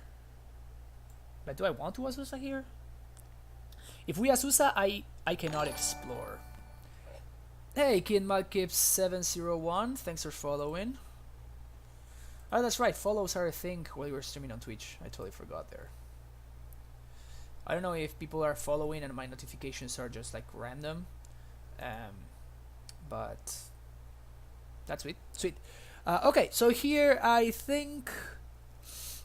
What am I more interested in doing? I think I'm more interested in exploring here. You know, trying to dig deeper towards a prime time.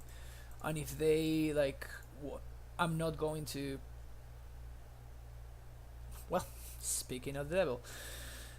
I'm going to play the gemstone. I'm gonna pass the turn. If my opponent wants to trade here, I'm very, very happy. Bob is usually rough. He's such a good card against us. Bob is such a good card. Especially my opponent moved to 5.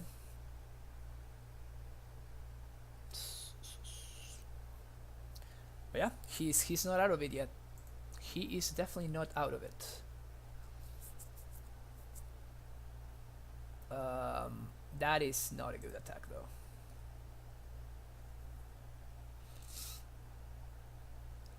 So there's no way I can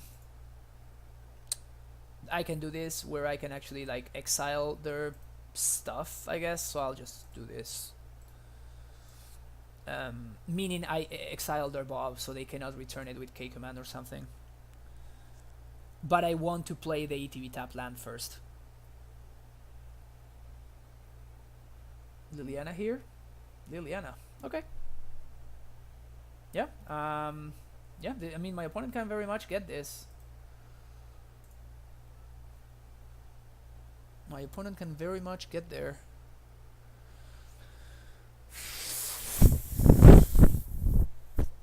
So do I play the Azusa?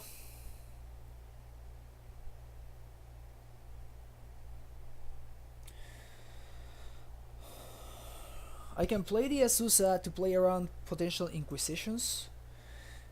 My opponent discarded Goyf there. My opponent has played very interestingly. I could just, you know, play the Sun home. Hope I get lucky and find an untapped land next turn. But if my opponent gets close to Lily ult, then I'm in serious trouble. So what I think I'm going to do is I'm going to do this. And if my opponent is going to discard my prime time, but I'm going to try to, you know, play through it or try to draw another one or try to... but even if I draw a bounce land, you know, this doesn't get me prime time mana. Also, maybe I'm lucky enough, my opponent just -2 Liliana. Make me sack the Azusa. That would be ideal for me. But yes, I basically want to try to play around Lily ult. Feels like the only way that this game gets out of hand is if my opponent ultimates Lily and I'm kind of like, you know, left in the dust.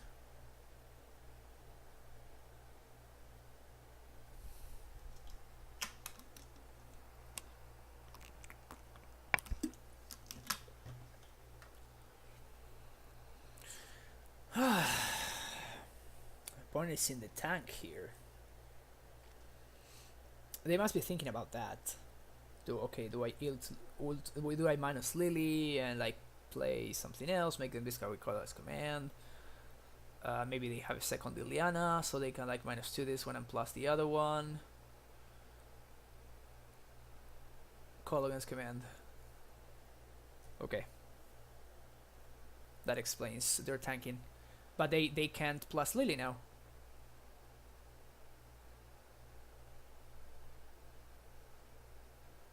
Huh, that was a weird play from my opponent. And I get rewarded. So I'm going to play Celestial Sanctuary. The only way this backfires is if my opponent draws exactly Fulminator Mage. This is the only way this backfires. Okay? So I just want to put it out there. If my opponent draws Fulminator Mage, I'm dead. If my opponent doesn't, then I think we're very heavily favored. Tarmogoyf plus Bob. That's fine. My opponent pluses. I will discard this forest. And I will cast a Prime Time. Wow, Rex Sage so good as Lily Father.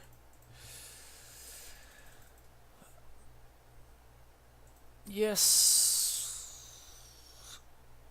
And I'm going to get Colony Garden for sure. And the second card is going to be Semi-Growth Chamber, I think. It's gonna be some land that I'm going to replay. I could also get Tolaria West. What that does is it gives me one. No, but I want to be like protected from. I want to be. So I'm doing this in order to be protected from Bolt or stuff like that. Because if I don't do this and I don't replay the Colony Garden here, they can just Bolt the Garden and minus Liliana. Here they have to have exactly Maelstrom Pulse. Wow! Wow, that's so lucky. And they even misplayed. Wow. Wow. That's so crazy. I said it and it's exactly what happened. So I'm going to take 6 here. And I'm going to attack their Liliana. Because again, the only way we lose here is if Liliana gets ultimated. Well, now we can actually lose. Like that was like by far the best possible draw for my opponent. That was bar none the best possible draw.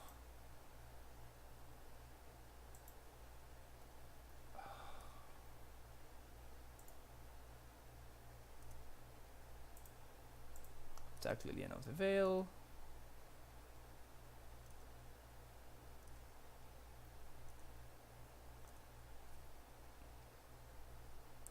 And now I'm going to play the Devoted Garrison, and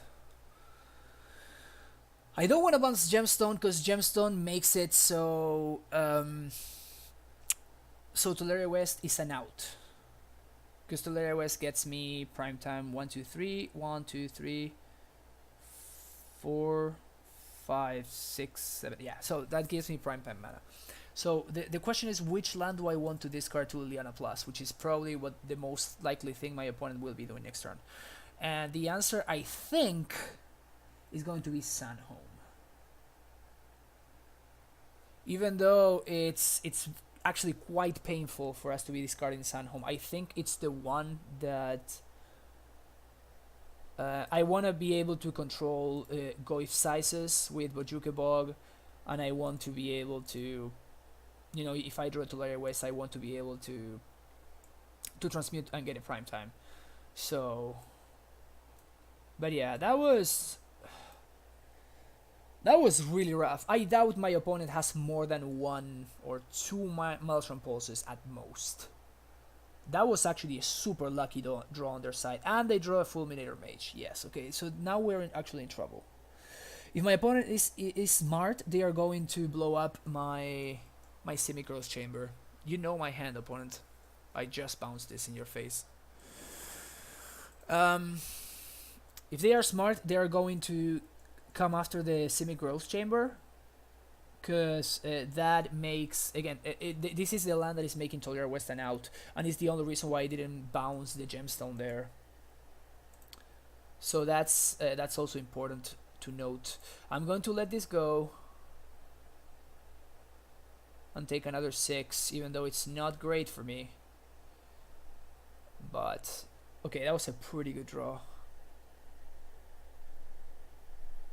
That was a pretty good draw. So how do I want to do this? I think what I want to do is I'm going to attack with both at Liliana. And I'm going to see how my opponent blocks.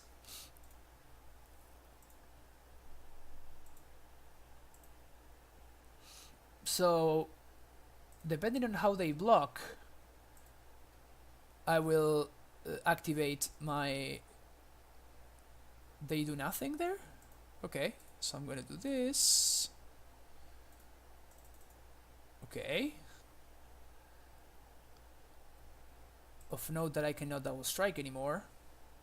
So they go down to 3, and now I'm going to EE on 2 and pop it right away.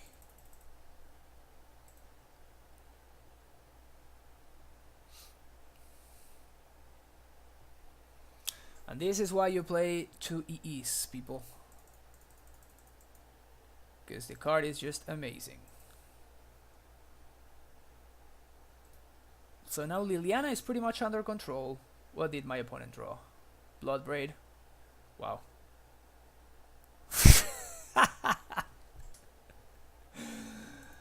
Okay. Okay. Prime time. Right now. You see, Toliara West makes it prime time.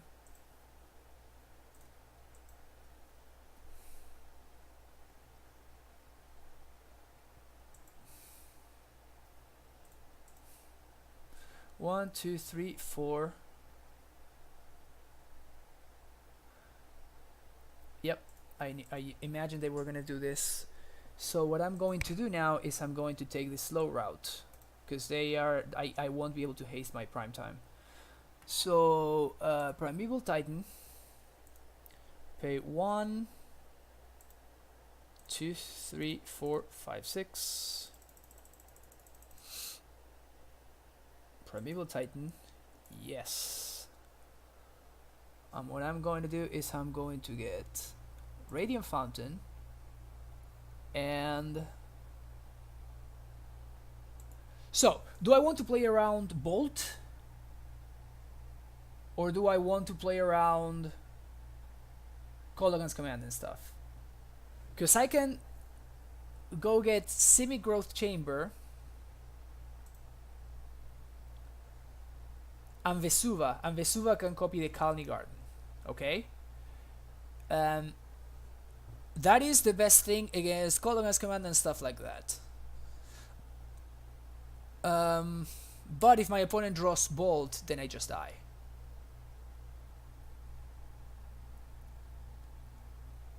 Okay, so I'm going to not play around Bolt, because I don't think I can afford to.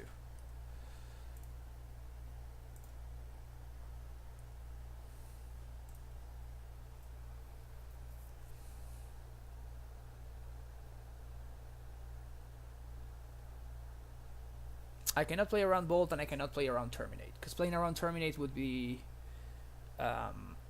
would need me to... Okay. Okay. Okay. My opponent Lily minuses. Okay. So it's not over yet. Let's see what we draw. Obstinate Baloth. That's an amazing draw, actually. That takes us out of Bolt range.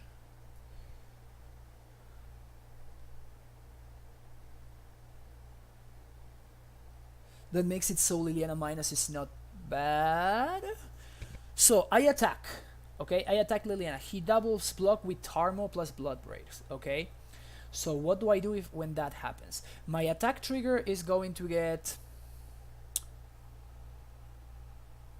my attack trigger is going to get Tolaria plus something else. Okay?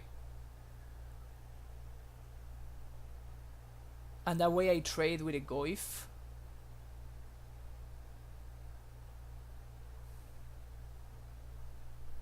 Or I can trade with both. Okay, my opponent has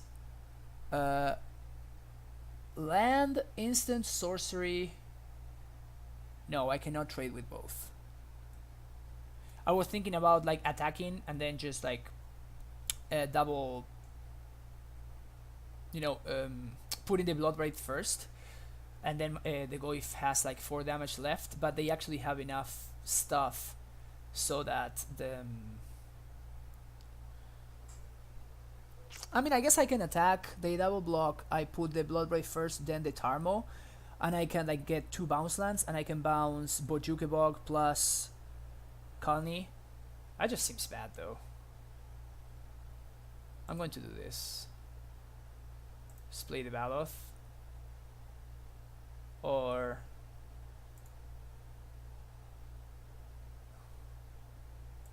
I'm actually going to attack and get a Tolaria.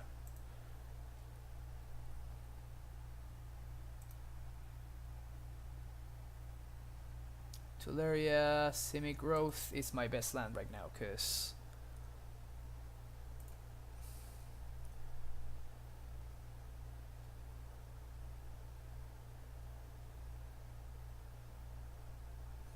one, two, three, four. No, I'm stupid. I wanted to reorder them. I'm dumb. That was bad. Okay. Shit.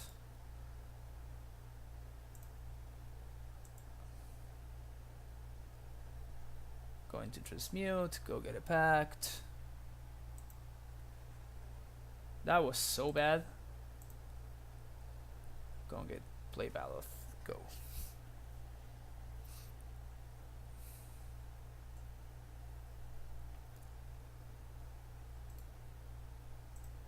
Yep, my opponent did the obvious play.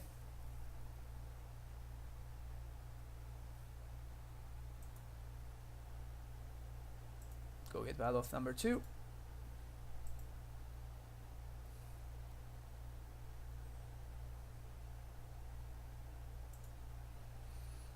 So I have only 1 pack to pay for.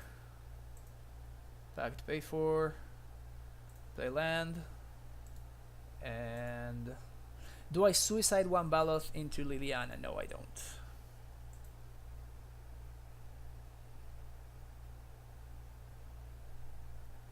If my opponent draws another Tremolef, of course, yeah, okay, I get punished, but I still don't think that it's worth it.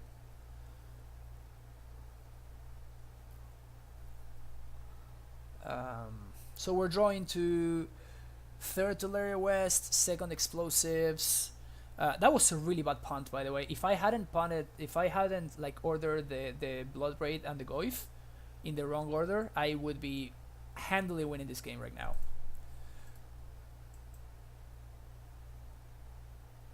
That was a really, really bad punt. Also, I'm super behind on clock.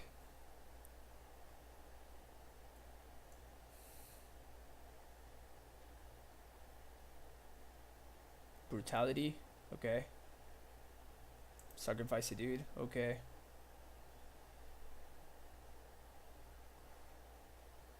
I mean, I'm not gonna block. I'm pretty dead anyway. Prime time, 1 time. Tracker. That's not enough. That was painful, especially. Woo. Of note, I didn't play the tracker there because he just minus Liliana and he attacks for lethal anyway. That was really bad. That was really frustrating actually. If I if I didn't do that misplay, I would have actually killed the Goyf with the Primetime attack like I said I was going to.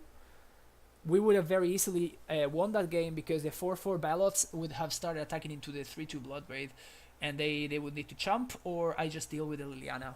And even though the other Goyf would be coming down the following turn, it still buys me a ton of time. That's very unfortunate. Okay. So my opponent mulled to 6. No discards fell. That's good for me. He moves to 6, and they put a card on top. Okay. No discards fell on turn 1 is good for me though. What I don't like though is so, is there any way I can Ayasusa?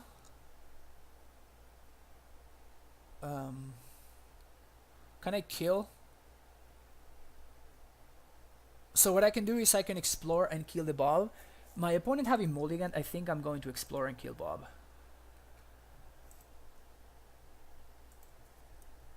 And Cavern on Giant. I'm going to abrade the Bob. Because I feel like Bob is the main way that my opponent gets back into the game. And I have to make sure that I punish him while I'm ahead. Yes, I mean this Inquisition is of course pretty bad for me. But, you know, it is what it is. Pick your poison, opponent. Pick your poison. They get the tracker, which makes sense. It's the best card in my hand by a mile.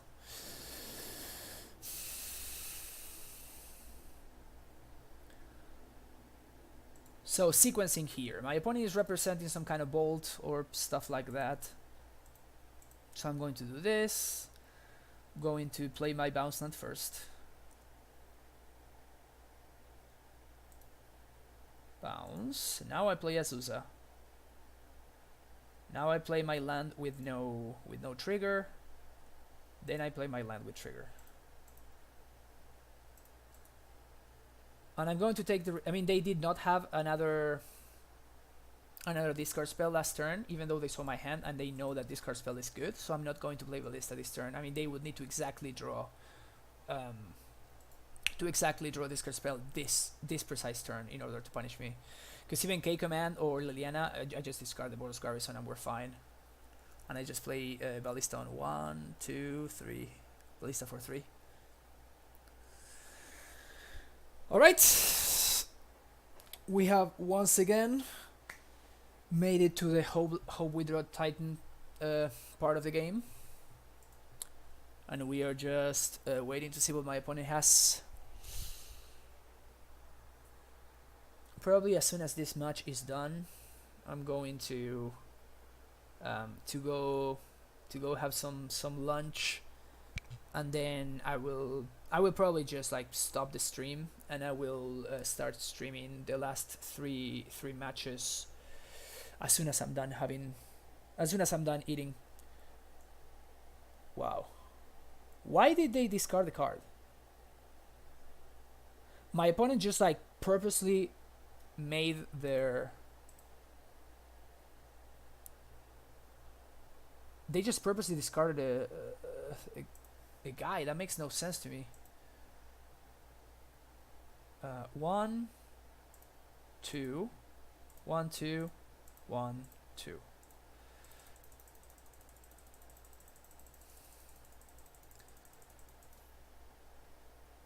This is bad against bolt or push, but it's like, what am I gonna do anyway? Just pass.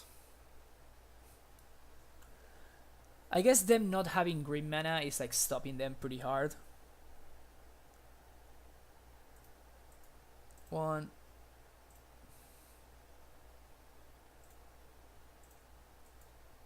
2, and 3.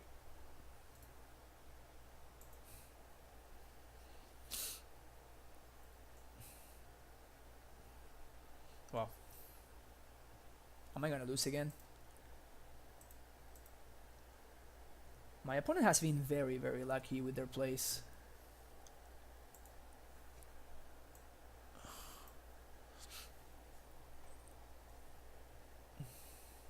My opponent does not know about the Sanctuary. Oh, there we go. So I guess we're not gonna lose. I could haste here, but I'm going to play around Terminate, because I can afford to. That's why I'm not transmuting this turn either.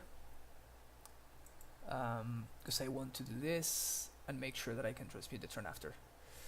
I am not playing around Liliana though, because Liliana, I mean, my opponent would have 100% played Liliana the previous turn, and also Liliana doesn't really do anything on this board.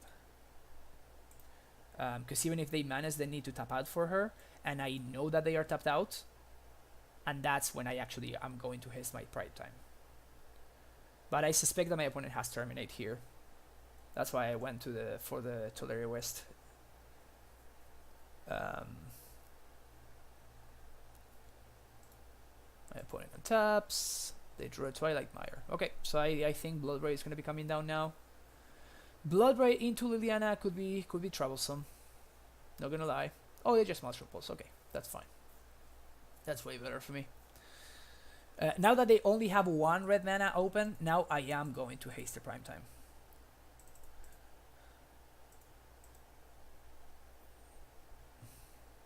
Come on, Modo.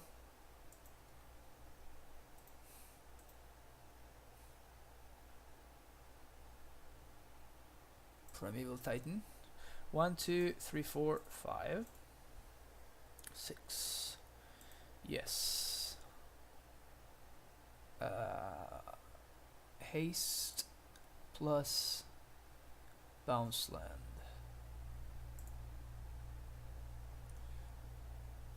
Yes. Play land for turn. Haste plus Ibuso. If lag doesn't kill us, I think we got this game. Yes, I'm going to get Toleraria West and Colony Garden. Toleraria West and Colony Garden. We might be having a tough matchup versus lag here. Yep. Also, this lag very much suggests that I should be just restarting Modo right now.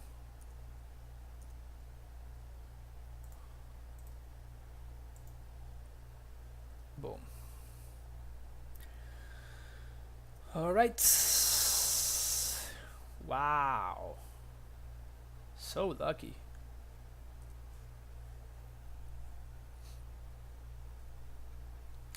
My opponent just drew all their Marshland Pulses in the best possible turn, or in the last possible turn, I should say. I think they're playing to the clock right now.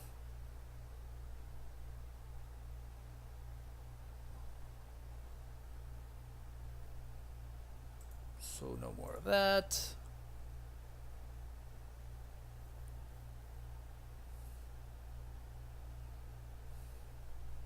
Pay for Pact.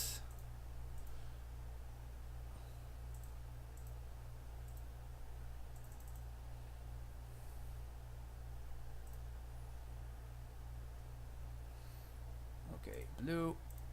This. Bounce. Transmute.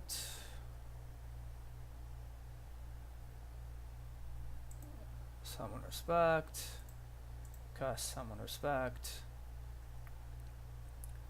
Primeval Titan. Cast Primeval Titan. Come on, lag. You can do it. Yep. Alright. So there's that. My opponent disconnected. So that was a 2-1 against John, which should have quite possibly been just a 2-0. I lost that game too, basically because of a misclick. I said that I was going to kill their Goif, and I explained why killing the Bloodbraid and then trying to like bog them was not going to be enough. But then I did the modo thing, and I of course misclicked. But yeah, I don't think there was any way that I was losing the game. Even I looked at my clock and I realized that I had enough. I had like over 2 minutes before casting the prime time. Otherwise, I could have just like played the Baloth and just attacked with both dudes, attack with both the tribe scout and the plant token, and then just like give +2/+0 to whichever one they did not block. And that would have probably taken up less clock, I think. But I realized that I had enough clock, so it was it was fine. Sweet. So to all the 13 viewers right now, I will have to restart Modo, and I will probably turn off my computer for a little bit while I have lunch, and then I will fire up the stream in probably like an hour or so, and just I just want to finish the last 3 matches from this league, and then we'll do the usual. We'll talk about the list and whatever. So yeah, hopefully I'll see you guys in a couple of hours. In 1 hour, actually, not a couple of hours. Bye bye.